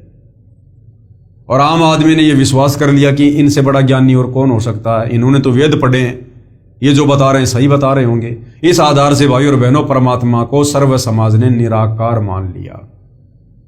परंतु वेद कह रहे हैं कि परमात्मा साकार है, सह शरीर है, वो धरती पर चलकर आता है, एक मनुष्य के बच्चे के रूप में लीला करता है, हमें ज्ञान देता है। और आज यदि धरती पर वो कबीर भगवान देखना है तो सतगुरु रामपाल जी के रूप में धरती पर सह शरीर प्रकट है। 650 साल पहले भी परमात्मा कबीर जी इसी प्रकार से आए थे। द्वापर में भी ऐसे आए थे, त्रेता और सतयुग में भी ऐसे आए थे। और भगवान के कोई सींग थोड़ी होते हैं कि भगवान सींग लगा के आएगा या कोई पूंछ लगा के आएगा तब हम पहचानेंगे कि हाँ ये भगवान है। इंसानों को समझाने के लिए इंसान ही बनकर आता है भगवान। बाकी वो तो समर्थ है, सर्व सिद्धियों का स्वामी है, जिसने 184 योनियां बनाई हैं। वो तो प्रत्येक जीव का रूप धारण कर सकता है। 184 तो छोड़ो, वो परमात्मा तो इतना सक्षम है, वो तो अरबों खरबों नील शंख पदम ना जाने कितने जीव तरह तरह के भिन्न भिन्न उत्पन्न कर दे, जो एक दूसरे से मेल भी ना खाएं। आज इस पृथ्वी पर लगभग 8.5 अरब के आसपास मानव शरीरधारी स्त्री या पुरुषों की संख्या है। क्या किसी का भी आपस में चेहरा मेल खाता है? किसी का भी चेहरा आपको हूबहू नहीं मिलेगा, जबकि सब मां के गर्भ से जन्म लेकर आते हैं। सबको पैदा करने वाली फैक्ट्री एक ही है, सबका साचा एक ही है, मां का गर्भ, लेकिन चेहरे सबके अलग अलग। और गुरुदेव ने बताया कि प्रत्येक व्यक्ति का चेहरा उसके जीवन में 4 बार बदलता है। एक जब वो पैदा होता है तब, एक जब वो 10-12 साल का होता है, एक जब वो युवा होता है, और फिर बुढ़ापा। 4 बार हर व्यक्ति अपने जीवन में अपने चेहरे बदलता है, और किसी व्यक्ति का चेहरा किसी से नहीं मिलता, जबकि सबका जन्म मां के गर्भ से होता है। फैक्ट्री एक ही है, साचा एक ही है, लेकिन चेहरे सबके अलग अलग, सबके फिंगरप्रिंट अलग अलग, सबकी आंखों का रेटिना अलग अलग है। यह है उस परमेश्वर की कारीगरी। तो भाइयों और बहनों, वो कबीर परमात्मा आज धरती पर सतगुरु रामपाल जी के रूप में प्रकट हैं। यही प्रमाण सूक्ष्म वेद में है। अरश कुरुश पर सफेद गुमट है, जहां परमेश्वर जी का डेरा, और श्वेत छत्र सिर मुकुट विराजे, देखत ना उस चेहरे नु। यही प्रमाण बाइबल ग्रंथ तथा कुरान शरीफ में भी है कि परमात्मा ने 6 दिन में सृष्टि रची और 7वें दिन ऊपर आकाश में तखत सिंहासन पर जा विराजा। इस काल के 21 ब्रह्मांड वाली सृष्टि परमात्मा ने 6 दिन में रची। हालांकि वो परमात्मा चाहते तो 6 सेकंड का भी काम नहीं उनके लिए, 6 सेकंड का भी, लेकिन ये परमेश्वर की अपनी मौज है, वो किस प्रकार की लीला करते हैं। अन्यथा वो परमात्मा एक चुटकी बजाने जितनी देर में सृष्टि को खत्म कर दे, और चुटकी बजाते ही परमात्मा फिर से नया निर्माण कर दे। एज इट इज गांव, नगर, बिल्डिंगें, नहरें, रोडें, इंसान, पेड़, झरने, सब कुछ एज इट इज, और किसी को पता भी ना चले कि एक पल में सृष्टि नष्ट हो चुकी थी और अगले पल परमात्मा ने वैसी नई बना दी। तो ये वो समर्थ परमात्मा है। तो इस काल के 21 ब्रह्मांड वाली सृष्टि परमात्मा ने 6 दिन में रची, और 7वें दिन सतलोक में बने अपने सिंहासन पर जा विराजा। कहां प्रमाण है बाइबल में? बाइबल के उत्पत्ति ग्रंथ 2 और उसके श्लोक 26 से 30 तथा कुरान शरीफ की सूरत फुरकानी 25 आयत नंबर 52 से 59 में है। वह परमात्मा यानी वो परम अक्षर ब्रह्म कबीर भगवान अपने अमर धाम से चलकर यानी सतलोक से चलकर पृथ्वी पर शब्द वाणी से ज्ञान सुनाता है। वह वर्णीय अर्थात आदरणीय श्रेष्ठ व्यक्तियों को प्राप्त होता है, उनको मिलता है। जैसे संत धर्मदास जी बांधवगढ़ मध्य प्रदेश वाले को मिले, संत मलुकदास जी को मिले, संत दादू जी को मिले, आमेर राजस्थान में मिले, संत नानक देव जी को मिले, संत गरीबदास जी गांव छुडानी जिला झज्जर हरियाणा वाले को मिले, संत गीसा दास जी गांव खेकड़ा जिला बागपत उत्तर प्रदेश वाले को मिले, संत जम्बेश्वर जी विष्णोई धर्म के जो प्रवर्तक हैं राजस्थान में, उनको गांव समराथल राजस्थान वाले को मिले। वह परमात्मा अच्छी आत्माओं को मिलते हैं, जो परमात्मा के दृढ़ भगत होते हैं, उन पर परमात्मा का विशेष आकर्षण होता है। उदाहरण भी बताया है कि जैसे विद्युत अर्थात जो आकाशीय जो बिजली होती है, आकाशीय बिजली शनै वाले स्थानों को आधार बनाकर गिरती है। जैसे काशी धातु पर बिजली गिरती है।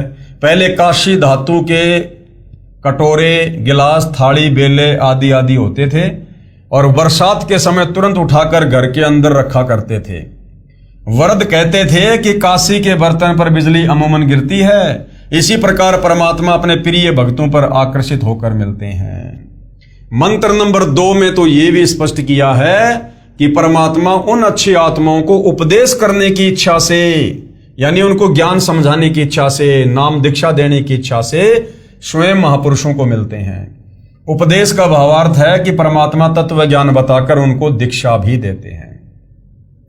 उनके सतगुरु भी स्वयं परमात्मा होते हैं। यह भी स्पष्ट किया है कि परमात्मा अत्यंत गतिशील पदार्थ अर्थात बिजली के समान तीव्रगामी होकर हमारे धार्मिक अनुष्ठानों में आप पहुंचते हैं।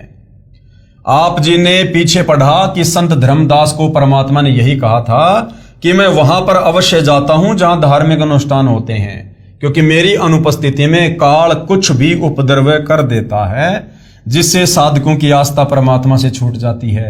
मेरे रहते वह ऐसी गड़बड़ नहीं कर सकता। इसलिए गीता अध्याय 3 श्लोक 15 में कहा है कि वह अविनाशी परमात्मा जिसने ब्रह्म को भी उत्पन्न किया यानी काल को भी उत्पन्न किया, सदा ही यज्ञों में प्रतिष्ठित है, अर्थात धार्मिक अनुष्ठानों में उसी को इष्ट रूप में मानकर आरती स्तुति करनी चाहिए। तो भाई धार्मिक अनुष्ठानों में जिनको इष्ट मानकर पूजा करनी चाहिए, आज वे महापुरुष सतगुरु रामपाल जी हैं। इस ऋग्वेद मंडल 9 सूक्त 82 मंत्र 2 में यह भी स्पष्ट किया है कि आप कबीर देवस्य यानी कबीर देव हैं जो सर्व को उपदेश देने की इच्छा से आते हो। आप पवित्र परमात्मा हैं, हमारे पापों को छुड़वाकर अर्थात नाश करके हे अमर परमात्मा आप हमको सुख दें और धूतम वशान निर्निजम परियेशी यानी हम आपकी संतान हैं, यानी हम सब कबीर भगवान के वचन से उत्पन्न हैं। हमारे प्रति वह वात्सल्य वाला प्रेम भाव उत्पन्न करते हुए उसी निर्निजम अर्थात सुंदर रूप को परियासी यानी उत्पन्न करें, अर्थात हमारे को अपने बच्चे जानकर जैसे पहले और जब चाहें तब आप अपनी प्यारी आत्माओं को प्रकट होकर मिलते हैं, उसी तरह हमें भी दर्शन दो। तो भाइयों और बहनों, आज हमें साक्षात दर्शन देने के लिए सतलोक से चलकर वो कबीर भगवान सतगुरु रामपाल जी के रूप में धरती पर प्रकट हैं। अगर किसी को भगवान देखना है तो सतगुरु रामपाल जी के दर्शन कर लीजिए। प्रमाण ऋग्वेद मंडल 9 सूक्त 96 मंत्र 16 से 20, ये मंत्र आप जियों के सामने है, देखिएगा। ऋग्वेद मंडल 9 सूक्त 96 के मंत्र 16 में कहा कि हे परमात्मन आप अपने श्रेष्ठ गुप्त नाम का ज्ञान करवाइए कि आपका वास्तविक नाम क्या है। उस नाम को मंत्र 17 में बताया है कि वह कवि यानी कबीर देव है। मंत्र 17 की केवल हिंदी, शिशुम जज्ञानम हरियंतम, परमेश्वर जानबूझकर तत्व ज्ञान बताने के उद्देश्य से शिशु रूप में प्रकट होता है। उनके ज्ञान को सुनकर मरुतो गणेन यानी भक्तों का बहुत बड़ा समूह उस परमात्मा का अनुयायी बन जाता है, जैसे आज सतगुरु रामपाल जी के फॉलोवर हैं। मर्जंती शुभंती वही न, वह ज्ञान बुद्धिजीवी लोगों को समझ में आता है, सबको समझ में नहीं आता तत्व ज्ञान। उनसे दीक्षा भी ले लेंगे, उनके भगत भी बन जाएंगे, लेकिन वो ज्ञान केवल बुद्धिजीवी लोगों को ही समझ में आता है, हर किसी भगत को समझ में नहीं आता। वे उस परमेश्वर की स्तुति भक्ति तत्व ज्ञान के आधार से करते हैं, यानी गुरु को ही परमात्मा मानकर उनको भोग लगाना, उनकी आरती उतारना, उन्हें अपना इष्ट मानकर उनकी पूजा करना, वो बुद्धिजीवी भगत करते हैं। वह भक्ति वही ने यानी शीघ्र लाभ देने वाली होती है। वह परमात्मा अपने तत्व ज्ञान को काव्यना यानी कवित्व से अर्थात कवियों की तरह दोहों शब्दों लोकोक्तियों चौपाइयों द्वारा, कबीर गिरवी यानी कबीर वाणी द्वारा अर्थात कबीर वाणी द्वारा, पवित्रम अतिरेभन यानी शुद्ध ज्ञान को ऊंचे स्वर में गरज गरज कर बोलते हैं। जैसे आज सतगुरु रामपाल जी इंटरनेशनल टीवी चैनलों पर गरज गरज कर इस तत्व ज्ञान का प्रचार कर रहे हैं, सर्वधर्म शास्त्रों का निष्कर्ष निकाल कर दिखा रहे हैं कि ब्रह्मा विष्णु महेश को भी तत्व ज्ञान नहीं है। बाकी आचार्य शंकराचार्य पोप पादरी मुल्ला मौलवी तो छोड़ दो, बहुत दूर की बात है। तो इसी प्रकार वो कबीर परमात्मा जब भी धरती पर आता है अपने तत्व ज्ञान का गरज गरज कर प्रचार करता है। वह कवि यानी कवि की तरह आचरण करने वाला कबीर देव संत रूप में प्रकट अमर परमात्मा होता है। आज संत रूप में प्रकट हैं कबीर भगवान सतगुरु रामपाल जी के रूप में। ऋग्वेद मंडल 9 सूक्त 96 मंत्र 17। अब विशेष क्या है, इस मंत्र के मूल पाठ में 2 बार कवि शब्द है। आर्य समाज के अनुवादकर्ताओं ने एक ही कवि का अर्थ नहीं किया है। क्यों नहीं किया? क्योंकि इनकी पोल पट्टी खुल जाती, क्योंकि इस मंत्र में परमात्मा जी ने अपना नाम बताया है, कवि, कबीर देव। विवेचन, यह ऋग्वेद मंडल 9 सूक्त 96 मंत्र 18 की फोटोकॉपी है, जिसका अनुवाद महर्षि दयानंद जी के अनुयायियों ने किया है। सार्वदेशिक आर्य प्रतिनिधि सभा दिल्ली द्वारा अनुवादित है। इस पर विवेचन करते हैं। इसके अनुवाद में भी बहुत सी गलतियां हैं जो आर्य समाज के आचार्यों ने की हैं, क्योंकि उनको तत्व ज्ञान नहीं था। हम संस्कृत भी समझ सकते हैं। विवेचन करता हूं तथा यथार्थ अनुवाद व भावार्थ स्पष्ट करता हूं। मंत्र 17 में कहा है कि ऋषि या संत रूप में प्रकट होकर परमात्मा अमृतवाणी अपने मुख कमल से बोलता है और उस ज्ञान को समझकर अनेकों अनुयायियों का समूह बन जाता है। जो वाणी परमात्मा तत्व ज्ञान की सुनाता है वे ऋषि रूप में प्रकट परमात्मा कृत हजारों वाणियां अर्थात कबीर वाणियां ऋषि स्वभाव वाले भक्तों के लिए आनंददायक होती हैं। कवित्व से दोहों चौपाइयों में वाणी बोलने के कारण वह परमात्मा प्रसिद्ध कवियों में से कवि की भी पदवी प्राप्त करता है। वह अमर परमात्मा सर्व की पालना की इच्छा करता हुआ प्रथम स्थिति में बड़ी पृथ्वी अर्थात ऊपर के लोकों में तीसरे धाम अर्थात सतलोक के तीसरे पृष्ठ पर तेजोमय शरीर युक्त गुम्मज में विराजमान है, वहां बैठा है। यही प्रमाण ऋग्वेद मंडल 9 सूक्त 54 मंत्र 3 में है कि परमात्मा सर्वलोकों के ऊपर के लोक में विराजमान है। एक लोक काल का 21 ब्रह्मांड, दूसरा लोक अक्षर पुरुष का सासंग ब्रह्मांड और तीसरा लोक है शतलोक। और शतलोक में भी 3 भाग हैं। उस तीसरे भाग में परमात्मा विराजमान है सिंहासन पर। विवेचन, ऋग्वेद मंडल 9 सूक्त 96 मंत्र 19 का भी आर्य समाज के विद्वानों ने ही अनुवाद किया है। इसमें भी बहुत सारी गलतियां हैं, क्योंकि उनको तत्व ज्ञान नहीं था। पुस्तक विस्तार के कारण केवल अपने मतलब की जानकारी प्राप्त करते हैं।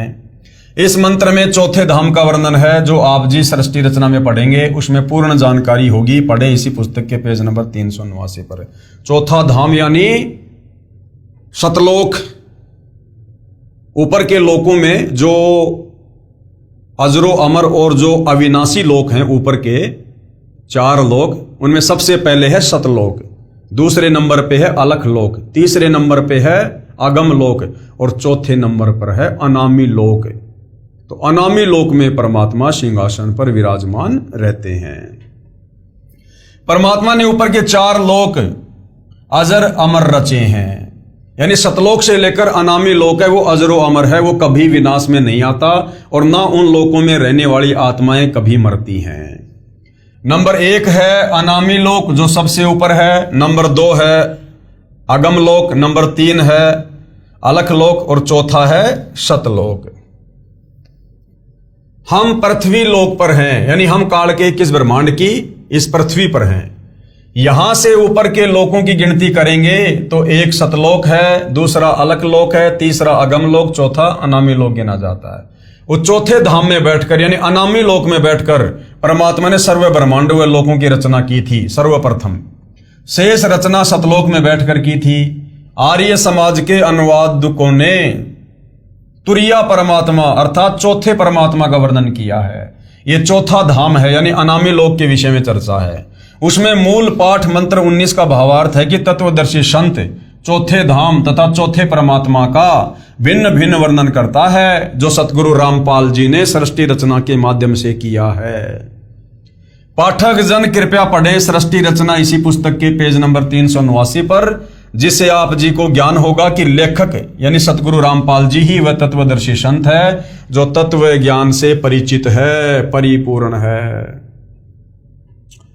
आगे देखिए भाई और बहनों, ये ऋग्वेद मंडल 9 सूक्त 96 मंत्र 20 है। इसका यथार्थ अनुवाद सतगुरु रामपाल जी कर रहे हैं।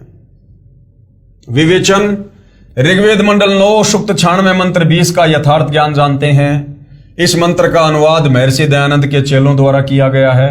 इनका दृष्टिकोण यह रहा है कि परमात्मा निराकार है, क्योंकि तत्व ज्ञान के अभाव में, सृष्टि रचना के अभाव में इन्होंने परमात्मा को निराकार मान रखा है कि परमात्मा दिखाई नहीं देता, जबकि वेद गवाही दे रहे हैं परमात्मा साकार है। क्योंकि महर्षि दयानंद जी ने यह बात दृढ़ की है कि परमात्मा निराकार है अपने सत्यार्थ प्रकाश में। इसलिए अनुवादक ने सीधे मंत्र का अनुवाद घुमा फिरा कर दिया। अब महर्षि दयानंद जी ने क्या किया भाई और बहनों, वेद पढ़े बाद में और जल्दबाजी में उन्होंने महिमा के चक्कर में सत्यार्थ प्रकाश लिखकर समाज में बंटवा दी। और सत्यार्थ प्रकाश में लिख दिया कि परमात्मा पाप नाश नहीं कर सकता, परमात्मा दिखाई नहीं देता, परमात्मा निराकार है। और उसके बाद जब उन्होंने वेदों को पढ़ा तो वेद तो कह रहे हैं कि परमात्मा दिखाई देता है, परमात्मा साकार है, संत रूप में धरती पर चल के आता है, और चारों युगों में परमात्मा एक एक लीला शिशु रूप में धरती पर प्रकट होकर अपने ज्ञान प्रचार की करता है। परमात्मा घोर से घोर पापों का नाश करता है, राजा के समान वो दर्शनीय है। तीसरे धाम सतलोक में, रित धाम में वो सिंहासन पर बैठा है। तो बाद में दयानंद सरस्वती जी का सर घूम गया। अब उन्होंने सोचा मैं क्या करूं, अब वेदों में तो परमात्मा साकार लिखा है, नर रूप है, राजा के समान है, और मैंने पुस्तक में लिखकर समाज को बता दिया कि परमात्मा निराकार है। तो महर्षि दयानंद जी ने अपनी बेइज्जती से बचने के लिए भगत समाज को गुमराह कर दिया और अपने उस सत्यार्थ प्रकाश वाले अज्ञान को ऊपर रखने के दृष्टिकोण से इन वेद मंत्रों में हेरा फेरी कर दी, अर्थों का अनर्थ कर दिया, परमात्मा का नाम तक नहीं लिखा, और यहां भी घुमा फिरा के परमात्मा को निराकार साबित करने की कुछ चेष्टा की है। लेकिन भाई और बहनों, परमात्मा कहते हैं चोर चुरावे तू मड़ी, वो गाड्डे पानी मां, वह गाड्डे वह ऊपर आवे सच्चाई छानी ना। तो आज ये सच्चाई परम पूज्य सतगुरु रामपाल जी के प्रयासों से ऊपर आ चुकी है। जैसे मूल पाठ में लिखा है, मरियन शुभ्र है तनवा मरजान है, अत्ते है न शतवह सनहे धनानाम, वर्षे वह यूथा परी कोशम अर्शन है, कनी करदत है चमवो आविवेश। अनुवाद किया है, जैसे मनुष्य सुंदर वस्त्र धारण करता है, ऐसे परमात्मा मनुष्य के समान सुंदर शरीर धारण करके अत्यंत गति से चलता हुआ भक्ति धन के धनियों अर्थात पुण्य आत्माओं को प्राप्ति के लिए आता है। जैसे एक समुदाय को उसका सेनापति प्राप्त होता है, ऐसे वह परमात्मा संत व ऋषि रूप में प्रकट होता है, तो उसके बहुत संख्या में अनुयायी बन जाते हैं, और परमात्मा उनका गुरु रूप में मुखिया होता है। वह परमात्मा प्रथम ब्रह्मांड में प्राप्त होकर अर्थात आकर ऊंचे स्वर में सत्य ज्ञान उच्चारण करता हुआ पृथ्वी खंड में प्रविष्ट होता है। भावार्थ, जैसे पूर्व में वेद मंत्र में कहा है कि परमात्मा ऊपर के लोक में रहता है, वहां से गति करके अपने रूप को अर्थात शरीर के तेज को सरल करके पृथ्वी पर आता है। इस ऋग्वेद मंडल 9 सूक्त 86 मंत्र 20 में उसी की पुष्टि की है। कहा है कि जैसे मनुष्य वस्त्र धारण करता है, ऐसे अन्य शरीर धारण करके परमात्मा मानव रूप में पृथ्वी पर आता है। और धनानाम का अर्थ है दृढ़ भक्तों, अच्छी पुण्यात्माओं को प्राप्त होता है, उनको वाणी उच्चारण करके तत्व ज्ञान सुनाता है। विवेचन, ये ऋग्वेद मंडल 9 सूक्त 96 मंत्र 16 से 20 की फोटोकॉपियां हैं, जिनका हिंदी अनुवाद महर्षि दयानंद सरस्वती आर्य समाज प्रवर्तक के दिशा निर्देश से उनके आर्य समाजी चेलों ने किया है। ये अनुवाद कुछ कुछ ठीक है परंतु ज्यादातर गलत है। पहले अधिक ठीक या कुछ कुछ गलत था, जो मेरे द्वारा शुद्ध करके विवेचन में लिख दिया गया है। अब अधिक गलत को शुद्ध करके लिखता हूं। अब जो इन्होंने घास काट रखी है पूरी तरह से, अब सतगुरु रामपाल जी उसको शुद्ध करके लिख रहे हैं। ऋग्वेद मंडल 9 सूक्त 96 मंत्र 16 में कहा है कि हे परमात्मा, आपका जो गुप्त वास्तविक श्रेष्ठ नाम है उसका ज्ञान कराओ।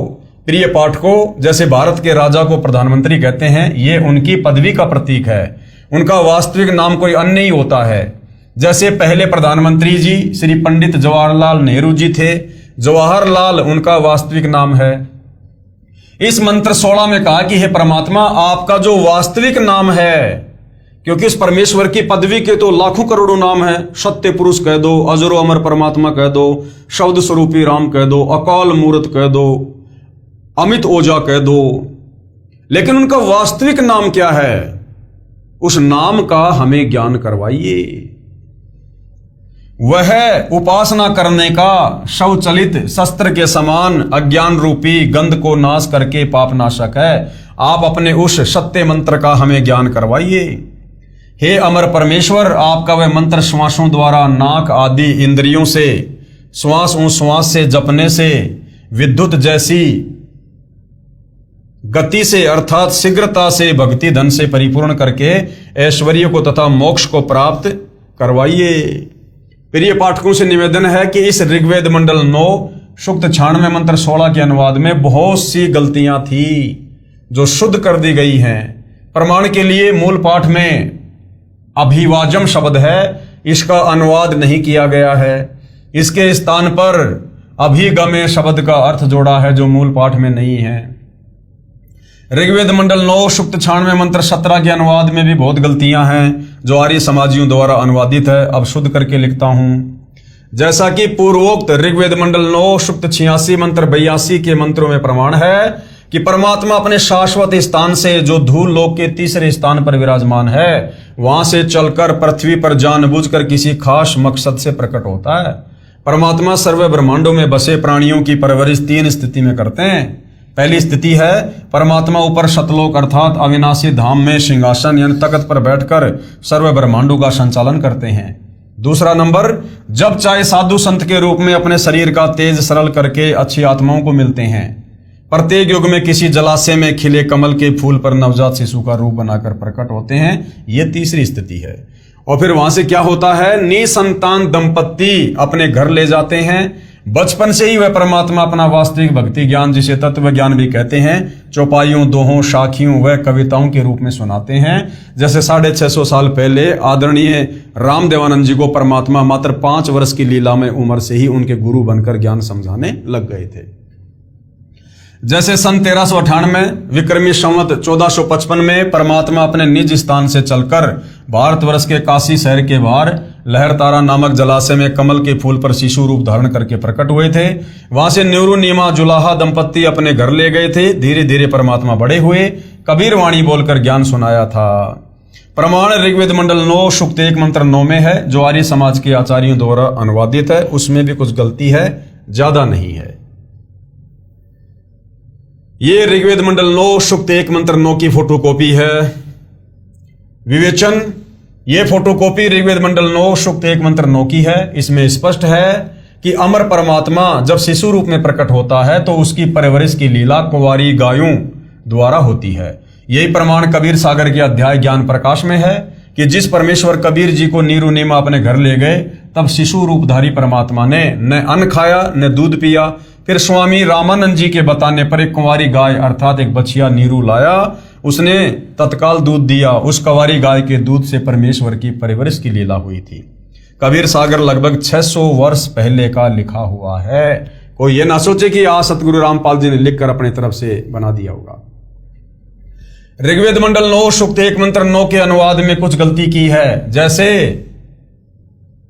ये शब्द है अभी अधन्या, तो इन लोगों ने अनुवाद करते समय आर्य समाज के लोगों ने क्या कर दिया, अभी अधन्या का अर्थ अहिंसनीय कर दिया, जो गलत है।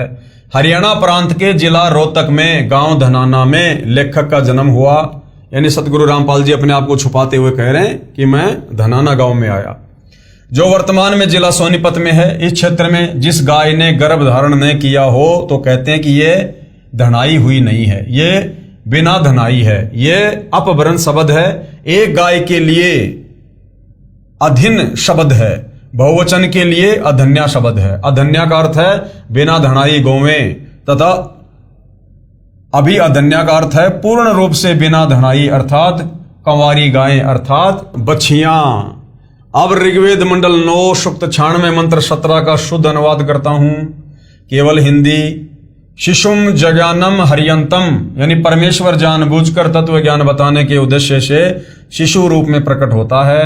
उनके ज्ञान को सुनकर मरुतो गणेन यानी भक्तों का बहुत बड़ा समूह उस परमात्मा का अनुयायी बन जाता है। मर्जंती शुभंती वहीने, यानी वह ज्ञान बुद्धिजीवी लोगों को समझ में आता है।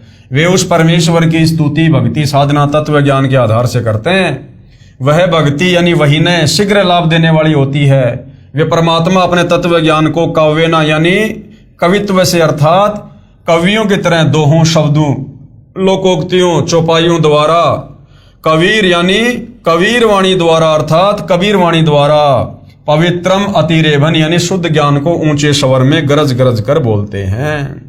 वह कवि अर्थात कवि की तरह आचरण करने वाला कबीर देव संत रूप में प्रकट सोम यानी अमर परमात्मा होता है। ऋग्वेद मंडल 9 सूक्त 96 मंत्र 17। विशेष इस मंत्र के मूल पाठ में 2 बार कवि शब्द है। आर्य समाज के अनुवादकर्ताओं ने एक कवि का अर्थ ही नहीं किया। विवेचन ऋग्वेद मंडल 9 सूक्त 96 मंत्र 18 पर विवेचन करते हैं। इसके अनुवाद में भी बहुत सारी गलतियां हैं। हम संस्कृत भी समझ सकते हैं, विवेचन करता हूं तथा यथार्थ अनुवाद व भावार्थ स्पष्ट करता हूं। मंत्र 17 में कहा है कि ऋषि या संत रूप में प्रकट होकर परमात्मा अमृतवाणी अपने मुख कमल से बोलता है और उस ज्ञान को समझकर अनेकों अनुयायियों का समूह बन जाता है। जो वाणी परमात्मा तत्व ज्ञान की सुनाता है वे ऋषि कृत्यम अर्थात ऋषि रूप में प्रकट परमात्मा कृत सहस्रणित है यानी हजारों वाणियां अर्थात कबीर वाणियां ऋषि मना यानी ऋषि स्वभाव वाले भक्तों के लिए सर्वरसा यानी आनंददायक होती हैं। कवि नाम पदवी यानी कवित्व से दोहों चौपाइयों में वाणी बोलने के कारण वह परमात्मा कवियों में से एक प्रसिद्ध कवि की पदवी भी प्राप्त करता है। वह सोम यानी अमर परमात्मा शिशासन अर्थात सर्व की पालन की इच्छा करता हुआ प्रथम स्थिति में महिषे यानी बड़ी पृथ्वी अर्थात ऊपर के लोकों में यानी तृतीयम धाम तीसरे धाम अर्थात सतलोक के तीसरे पृष्ठ पर अनुराजित यानी तेजोमय शरीर युक्त स्तूप यानी गुम्मज में विराजम यानी विराजमान है, वहां बैठा है। यही प्रमाण ऋग्वेद मंडल 9 सूक्त 54 मंत्र 3 में भी है कि परमात्मा सर्व लोकों के ऊपर के लोक में विराजमान है। तिष्ठति यानी बैठा है। ऋग्वेद मंडल 9 सूक्त 96 मंत्र 19 का भी आर्य समाज के विद्वानों ने अनुवाद किया है। इसमें भी बहुत सारी गलतियां हैं। पुस्तक विस्तार के कारण केवल अपने मतलब की जानकारी प्राप्त करते हैं। इस मंत्र में चौथे धाम का वर्णन है यानी अनामी लोक का। आप जिस सृष्टि रचना में पढ़ेंगे उसमें पूर्ण जानकारी होगी। पढ़ें इसी पुस्तक के पेज नंबर 389 पर जो हम आगे पढ़ेंगे। परमात्मा ने ऊपर के 4 लोक अजर अमर रचे हैं। अनामी लोक जो सबसे ऊपर है, अगम लोक तीसरे नंबर का, अलख लोक चौथे नंबर का, शतलोक। हम पृथ्वी लोक पर हैं। यहां से ऊपर के लोकों की गिनती करेंगे तो शतलोक, अलख लोक, अगम लोक तथा चौथा अनामी लोक। उस चौथे धाम में बैठकर अनामी लोक में बैठकर सबसे पहले परमात्मा ने पहले तो नीचे के 3 लोक रचे, फिर शतलोक में रचना की। परमात्मा ने सर्व ब्रह्मांडों व लोकों की रचना की। शेष रचना शतलोक में बैठकर की थी।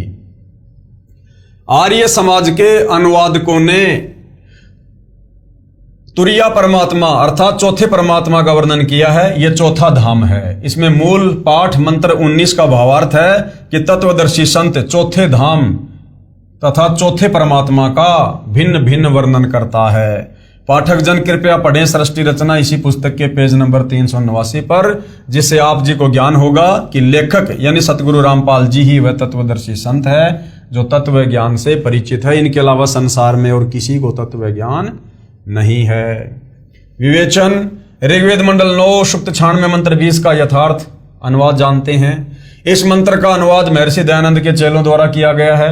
इनका दृष्टिकोण यह रहा है कि परमात्मा निराकार है, क्योंकि महर्षि दयानंद जी ने यह बात दृढ़ की है कि परमात्मा निराकार है। इसलिए अनुवादकों ने सीधे मंत्र का अनुवाद घुमा फिरा कर किया है, जैसे मंत्र 20 के मूल पाठ में लिखा है।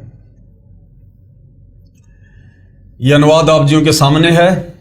अनुवाद है, मनुष्य जैसे सुंदर वस्त्र धारण करता है ऐसे ही परमात्मा सुंदर शरीर धारण करके अत्यंत गति से चलता हुआ भक्ति धन के धनियों अर्थात पुण्यात्माओं को प्राप्ति के लिए आता है। जैसे एक समुदाय को उसका सेनापति प्राप्त होता है, ऐसे वह परमात्मा संत व ऋषि रूप में प्रकट होता है तो उसके बहुत संख्या में अनुयायी बन जाते हैं और परमात्मा उनका गुरु रूप में मुखिया होता है। वह परमात्मा प्रथम ब्रह्मांड में प्राप्त होकर अर्थात आकर ऊंचे स्वर में सत्य ज्ञान उच्चारण करता हुआ पृथ्वी खंड में प्रविष्ट होता है। जैसे पूर्व में वेद मंत्रों में कहा है कि परमात्मा ऊपर के लोक में रहता है, वहां से गति करके पृथ्वी पर आता है। अपने रूप को अर्थात शरीर के तेज को सरल करके आता है। इस ऋग्वेद मंडल 9 सूक्त 96 मंत्र 20 में उसी की पुष्टि की है। कहा है कि परमात्मा ऐसे अन्य शरीर धारण करके पृथ्वी पर आता है जैसे मनुष्य वस्त्र धारण करता है, और दृढ़ भक्तों यानी अच्छी पुण्यात्माओं को प्राप्त होता है, उनको वाणी उच्चारण करके तत्व ज्ञान सुनाता है। प्रमाण है ऋग्वेद मंडल 9 सूक्त 95 मंत्र 2 आप जियों के सामने है। ऋग्वेद मंडल 9 सूक्त 95 मंत्र 2 का अनुवाद महर्षि दयानंद के चेलों ने किया है, जो बहुत ठीक किया है। अब भाइयों और बहनों, बार बार ये जो वेद मंत्र दिखाए जा रहे हैं, ये उन लोगों के लिए विशेष तौर पर दिखाए जा रहे हैं जो ये संस्कृत भाषा का थोड़ा बहुत ज्ञान रखते हैं, अध्यात्म में थोड़ी रुचि रखते हैं, जो वेदों को पढ़ते हैं, गीता को पढ़ते हैं, जिनकी बुद्धि काल ने जकट रखी होती है कि बस हम पंडित हैं, विद्वान हैं, महर्षि कहे जाने वाले लोगों से बहुत ज्यादा ही वो प्रभावित होते हैं। तो उन लोगों की थोड़ी आंखें खोलने के लिए सतगुरु रामपाल जी इन वेद मंत्रों को यहां बार बार दिखा रहे हैं, लिख रहे हैं। ऋग्वेद मंडल 9 सूक्त 95 मंत्र 2 का अनुवाद महर्षि दयानंद के चेलों ने किया है, जो बहुत ठीक किया है। इसका भावार्थ है कि पूर्वोक्त परमात्मा अर्थात जिस परमात्मा के विषय में पहले वाले मंत्रों में ऊपर कहा गया है, वह अपना शरीर धारण करके यानी आकार में आकर शरीर धारण करके शत भक्ति का मार्ग अर्थात यथार्थ आध्यात्मिक ज्ञान अपनी अमृतमयी वाक अर्थात वाणी द्वारा मुक्ति मार्ग की प्रेरणा करता है। यानी सतलोक से चलकर अपने रूप को सरल करके परमात्मा यहां पर तत्व ज्ञान देता है। वह मंत्र ऐसा है जैसे नाविक नौका में बैठा कर पार कर देता है, ऐसे ही परमात्मा शत भक्ति मार्ग रूपी नौका के द्वारा साधक यानी भगत को संसार रूपी दरिया से पार करता है। वह देवानाम देवम अर्थात सब देवों का देव अर्थात सब प्रभुओं का प्रभु परमेश्वर वाणी रूपी ज्ञान यज्ञ के लिए गुप्त नामों का आविष्कार करता है। अर्थात जैसे गीता अध्याय 17 श्लोक 23 में ओम तत् सत में तत् तथा सत ये गुप्त मंत्र हैं, जो उसी परमेश्वर ने मुझे यानी संत रामपाल जी कह रहे हैं कि मुझे बताए हैं, उनसे ही पूर्ण मोक्ष संभव है। तो भाई और बहनों, आज वर्तमान में उन गुप्त मंत्रों को खोलकर किसने बताया? गीता अध्याय 17 श्लोक 23 में जो ओम तत् सत है, ओम तो सीधा सीधा काल का है, तत् और सत ये गुप्त हैं। तो वेदों में लिखा कि वो परमात्मा संत रूप में धरती पर प्रकट होकर उन गुप्त नामों का आविष्कार करता है। तो ये ओम तत्सत का भेद आज वर्तमान में किसने दिया? सतगुरु रामपाल जी ने। किसने आविष्कार किया? सतगुरु रामपाल जी ने। तो कौन हुए पूर्ण परमात्मा? सतगुरु रामपाल जी। सूक्ष्म वेद में परमेश्वर ने कहा है, सोहम शब्द हम जग में लाए, सार शब्द हम गुप्त छुपाए। तो आज उस सार शब्द का खुलासा किसने किया? सतगुरु रामपाल जी ने। भावार्थ, परमेश्वर ने स्वयं सोहम शब्द भक्ति के लिए बताया है। यह 100 मंत्र किसी भी प्राचीन ग्रंथ यानी वेद, गीता, कुरान, पुराण तथा बाइबल में नहीं है। यानी 650 साल पहले जब कबीर परमात्मा आए, उससे पहले के किसी भी ग्रंथ में यह सोहम मंत्र आपको देखने को नहीं मिलेगा। 650 साल पहले आकर परमात्मा जी ने सोहम शब्द दिया था दीक्षा में। उससे पहले के किसी भी ग्रंथ में, महापुरुषों की वाणियों में आपको सोम शब्द नहीं मिलेगा। परमेश्वर ने स्वयं सोम शब्द भक्ति के लिए बताया है। यह सोम मंत्र किसी भी प्राचीन ग्रंथ वेद, गीता, कुरान, पुराण तथा बाइबल में नहीं है। फिर सूक्ष्म वेद में कहा है कि सोहम ऊपर और है, सत सुकृत एक नाम, और सब हंसों का जहां वास है, बस्ती है बिन ठाम। भावार्थ, सोहम नाम तो परमात्मा ने प्रकट कर दिया, आविष्कार कर दिया, परंतु सार शब्द को गुप्त रखा था। 650 साल पहले सार शब्द को गुप्त रखा था। तो वो सार शब्द फिर कौन बताएगा? जब सोहम शब्द परमात्मा बता सकता है, तो सार शब्द कौन बताएगा? तो आज वो सार शब्द कौन बता रहा है? सतगुरु रामपाल जी। तो कौन हुए सतगुरु रामपाल जी? स्वयं परम अक्षर ब्रह्म कबीर भगवान। अब मुझे यानी लेखक को सतगुरु रामपाल जी को बताया है, जो साधकों को दीक्षा के समय बताया जाता है। इसका गीता अध्याय 17 श्लोक 23 में कहे ओम तत्सत से संबंध है। प्रमाण ऋग्वेद मंडल 9 सूक्त 94 मंत्र 1, ये मंत्र आप जियों के सामने है। विवेचन, ऋग्वेद मंडल 9 सूक्त 94 मंत्र 1 का अनुवाद भी आर्य समाज के विद्वानों द्वारा किया गया है। पुस्तक विस्तार को ध्यान में रखते हुए उन्हीं के अनुवाद से अपना मत सिद्ध करते हैं। जैसे पूर्व में लिखे वेद मंत्रों में बताया गया है कि परमात्मा अपने मुख कमल से वाणी उच्चारण करके तत्व ज्ञान बोलता है। लोकोक्तियों के माध्यम से आज सतगुरु रामपाल जी अपने मुख कमल से ही तो बोल रहे हैं। वेदों में यही तो लिखा है। कवित्व से दोहों, शब्दों, साखियों, चौपाइयों के द्वारा वाणी बोलने से प्रसिद्ध कवियों में से भी एक कवि की उपाधि प्राप्त करता है। उसका नाम कबीर देव अर्थात कबीर साहिब है। इस ऋग्वेद मंडल 9 सूक्त 94 मंत्र 1 में भी यह स्पष्ट है कि जो सर्वशक्तिमान परमेश्वर है वह कवियन वर्जम नय अर्थात कवियों की तरह आचरण करता हुआ पृथ्वी पर विचरण करता है। ऋग्वेद मंडल 9 सूक्त 20 मंत्र 1 यह आप जियों के सामने है। विवेचन परमेश्वर जी ने किया है।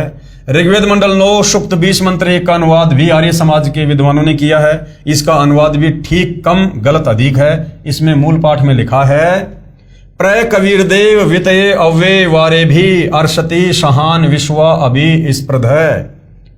अर्थात वेद ज्ञान दाता से जो दूसरा कबीर देव कबीर परमात्मा है वह विद्वानों अर्थात जिज्ञासुओं को ज्ञान धन की तृप्ति के लिए श्रेष्ठ आत्माओं को ज्ञान देता है। वह अविनाशी है, रक्षक है, सहनशील, तत्व ज्ञानहीन सर्व दुष्टों को अध्यात्म ज्ञान की कृपया स्पर्धा अर्थात ज्ञान गोष्ठी रूपी वाक युद्ध में पूर्ण रूप से तिरस्कृत करता है, उनको फिट्टे मुंह कर देता है। यानी ज्ञान चर्चा में कोई उसके सामने टिक नहीं पाता है, सबको फिट्टे मुंह कर देता परमात्मा जब तत्वदर्शी संत के रूप में आता है। विशेष इस मंत्र के अनुवाद में आप फोटोकॉपी में देखेंगे तो पता चलेगा कि कई शब्दों के अर्थ आर्य विद्वानों ने छोड़ रखे हैं। जैसे ये जो ये प्रय शब्द है, वारिभी शब्द है, जिस कारण से वेदों का यथार्थ भाव सामने नहीं आ सका। मेरे अनुवाद से स्पष्ट है कि वह परमात्मा अच्छी आत्माओं यानी दृढ़ भक्तों को ज्ञान देता है। उसका नाम भी लिखा है कबीर देव, हम कबीर परमेश्वर जी कह देते हैं। प्रमाण ऋग्वेद मंडल 9 सूक्त 54 मंत्र 3 है, आप जियों के सामने है। विवेचन है ऋग्वेद मंडल 9 सूक्त 54 मंत्र 3 की फोटोकॉपी में आप देखिए। इसका अनुवाद आर्य समाज के विद्वानों ने किया है। उनके अनुवाद में भी स्पष्ट है कि वह परमात्मा संपूर्ण ब्रह्मांडों के ऊपर अर्थात विराजमान है, ऊपर बैठा है यानी सतलोक में विराजमान है। इसका यथार्थ अनुवाद इस प्रकार है, यह अमर परमेश्वर सूर्य के समान सर्व को पवित्र करता हुआ सर्व ब्रह्मांडों के ऊर्ध्व यानी ऊपर बैठा है। भावार्थ है जैसे सूर्य ऊपर को है और अपना प्रकाश तथा उष्णता से सर्व को लाभ दे रहा है, इसी प्रकार ये अमर परमेश्वर जिसका ऊपर के मंत्रों में वर्णन किया है सर्व ब्रह्मांडों के ऊपर बैठकर अपने निराकार शक्ति से सर्व प्राणियों को लाभ दे रहा है तथा सर्व ब्रह्मांडों का संचालन भी कर रहा है। तर्क दिया है यहाँ पर महर्षि दयानंद का अर्थात आर्य समाजियों का मत है कि परमात्मा किसी एक स्थान पर किसी लोक विशेष में नहीं रहता। प्रमाण सत्यार्थ प्रकाश समोल्लास यानी चैप्टर नंबर 7 पेज नंबर 148 पर आर्य साहित्य प्रचार ट्रस्ट 427 गली मंदिर वाली नया बांस दिल्ली 78वां संस्करण। इसमें क्या लिखा है? किसी ने प्रश्न किया ईश्वर व्यापक है व किसी देश विशेष में रहता है? उत्तर दिया महर्षि दयानंद जी ने व्यापक है क्योंकि जो एक देश में रहता तो सर्व अंतर्यामी, सर्वज्ञ, सर्वनियंता, सबका सृष्टा, सबका धर्ता और प्रलय करता नहीं हो सकता। यानी अगर परमात्मा एक जगह बैठेगा तो वो सारी सृष्टि को नहीं चला सकता। अप्रपात देश में कर्ता की क्रिया का होना असंभव है। सत्यार्थ प्रकाश का लेख समाप्त। और वेद क्या कह रहे हैं? महर्षि दयानंद जी नहीं मानते थे कि परमात्मा किसी देश अर्थात स्थान विशेष पर रहता है। महर्षि दयानंद जी वेद ज्ञान को सत्य ज्ञान मानते थे और वेदों में लिखा है परमात्मा एक देश में रहता है, सतलोक में रहता है, वहां से गति करके आता है। आप जिन्हें अनेकों वेद मंत्रों में अपनी आंखों पढ़ा कि परमेश्वर ऊपर एक स्थान पर रहता है, वहां से गति करके यहां भी प्रकट होता है। महर्षि दयानंद तथा आर्य समाजी परमात्मा को निराकार मानते हैं। इसका प्रमाण कहां है? सत्यार्थ प्रकाश के समोल्लास नंबर 9 पेज नंबर 176, समोल्लास 7 पेज 149, समोल्लास 11 पेज 251 पर कहा है कि परमात्मा निराकार है यानी दिखाई नहीं देता। प्रिय पाठकों ने अनेकों वेद मंत्रों में पढ़ा कि परमात्मा साकार है, वह मनुष्य जैसा है, ऊपर के लोक में रहता है, वहां से गति करके चलकर आता है, पृथ्वी पर प्रकट होता है। अच्छी आत्माओं को जो दृढ़ भगत होते हैं उनको मिलता है, उनको तत्व ज्ञान अपने मुख कमल से बोलकर सुनाता है, कवियों की तरह आचरण करता है, पृथ्वी पर विचरण करके परमात्मा अपना अध्यात्म ज्ञान ऊंचे स्वर में उच्चारण करके सुनाता है। गीता अध्याय 4 श्लोक 32 में भी यही कहा है। प्रिय पाठकों, आप स्वयं निर्णय करें कि किसको कितना आध्यात्मिक ज्ञान था। महर्षि दयानंद जी को आध्यात्मिक ज्ञान था या वास्तव में सतगुरु रामपाल जी को आध्यात्मिक ज्ञान है। विशेष आश्चर्य यह है कि वेद मंत्रों का अनुवाद भी महर्षि दयानंद जी तथा उनके चेलों आर्य समाजियों ने किया हुआ है, जिसमें उनके मत का विरोध है। यानी सत्यार्थ प्रकाश में तो लिखा है कि परमात्मा निराकार है, पाप नाश नहीं करता, किसी एक देश में नहीं रहता, ये एक लोक में नहीं रहता। और वेद कह रहे हैं परमात्मा साकार है, नराकार है, वहां से चल के आता है, घोर से घोर पापों का नाश करता है। और धूलोक के तीसरे पृष्ठ यानी सतलोक के तीसरे पोर्शन में राजा की तरह सिंहासन पर विराजमान है। निवेदन कर रहे हैं सतगुरु रामपाल जी, वेद मंत्रों की फोटोकॉपियां लगाने का उद्देश्य यह है कि यदि मैं यानी लेखक सतगुरु रामपाल जी अनुवाद करके पुस्तक में लगाता तो अन्य व्यक्ति ये कह देते कि संत रामपाल जी को संस्कृत भाषा का ज्ञान नहीं है, इसलिए इनके अनुवाद पर विश्वास नहीं किया जा सकता। अब यह शंका उत्पन्न ही नहीं हो सकती, अब तो यह दृढ़ता आएगी कि संत रामपाल जी ने तो वेद मंत्रों का अनुवाद किया है, वह यथार्थ है। यथार्थ कबीर प्राकाट्य प्रकरण यानी वो सच्चाई जो कबीर परमात्मा 650 साल पहले बनारस के काशी में लहतारा तालाब पर कमल के विकसित फूल पर शिशु रूप में प्रकट हुए थे। कबीर साहिब चारों युगों में आते हैं। अब सत्यनारायण कथा, अमर कथा, कबीर परमेश्वर जी की महिमा का वर्णन है आगे कि कबीर परमात्मा चारों युगों में प्रकट होते हैं, पृथ्वी पर सतलोक से चलकर आते हैं, सहशरीर शिशु रूप में प्रकट होते हैं, तत्व ज्ञान का कबीर वाणियों द्वारा गरज गरज कर उच्चारण करके प्रचार करते हैं। तो भाइयों और बहनों, सतगुरु रामपाल जी ने जनता की अदालत में, जनता के सामने सर्व धर्मशास्त्रों को जिनको वो प्रमाणित मानते हैं दिखा दिखा कर क्लियर कर दिया कि परमात्मा का नाम कबीर है, वो सहशरीर है, सतलोक में रहता है, अच्छी आत्माओं को धरती पर आकर मिलता है, उनको तत्व ज्ञान देता है, घोर से घोर पापों का नाश करता है। और उसी परमात्मा की महिमा चारों वेद गा रहे हैं, गीता जी गा रही हैं, और उसी परमात्मा की सत भक्ति यानी शास्त्र अनुकूल साधना करने से ही हमें मोक्ष मिलेगा। और वो शास्त्र अनुकूल साधना वो परमात्मा खुद गीता अध्याय 4 श्लोक 34 के अनुसार तत्वदर्शी संत के रूप में धरती पर प्रकट होकर स्वयं ही देता है। तो क्लियर हो गया कि वो कबीर भगवान आज धरती पर सतगुरु रामपाल जी हैं। तो भाइयों और बहनों, कबीर परमात्मा चारों युगों में आते हैं और इस कलयुग में लगभग 650 साल पहले वो कबीर नाम से प्रकट हुए। और किस प्रकार से उन्होंने क्या क्या लीला की, किस प्रकार से उनकी बाल्यकाल में लीलामय तरीके से परवरिश हुई, इन तमाम जानकारियों को हम अगले एपिसोड में समझेंगे। तब तक पूज्य गुरुदेव भगवान हम सबको आज्ञा दें, आशीर्वाद दें, सद्बुद्धि दें, हमारा मार्गदर्शन करें। बंदी छोड़ सतगुरु रामपाल जी परमेश्वर जी की जय हो।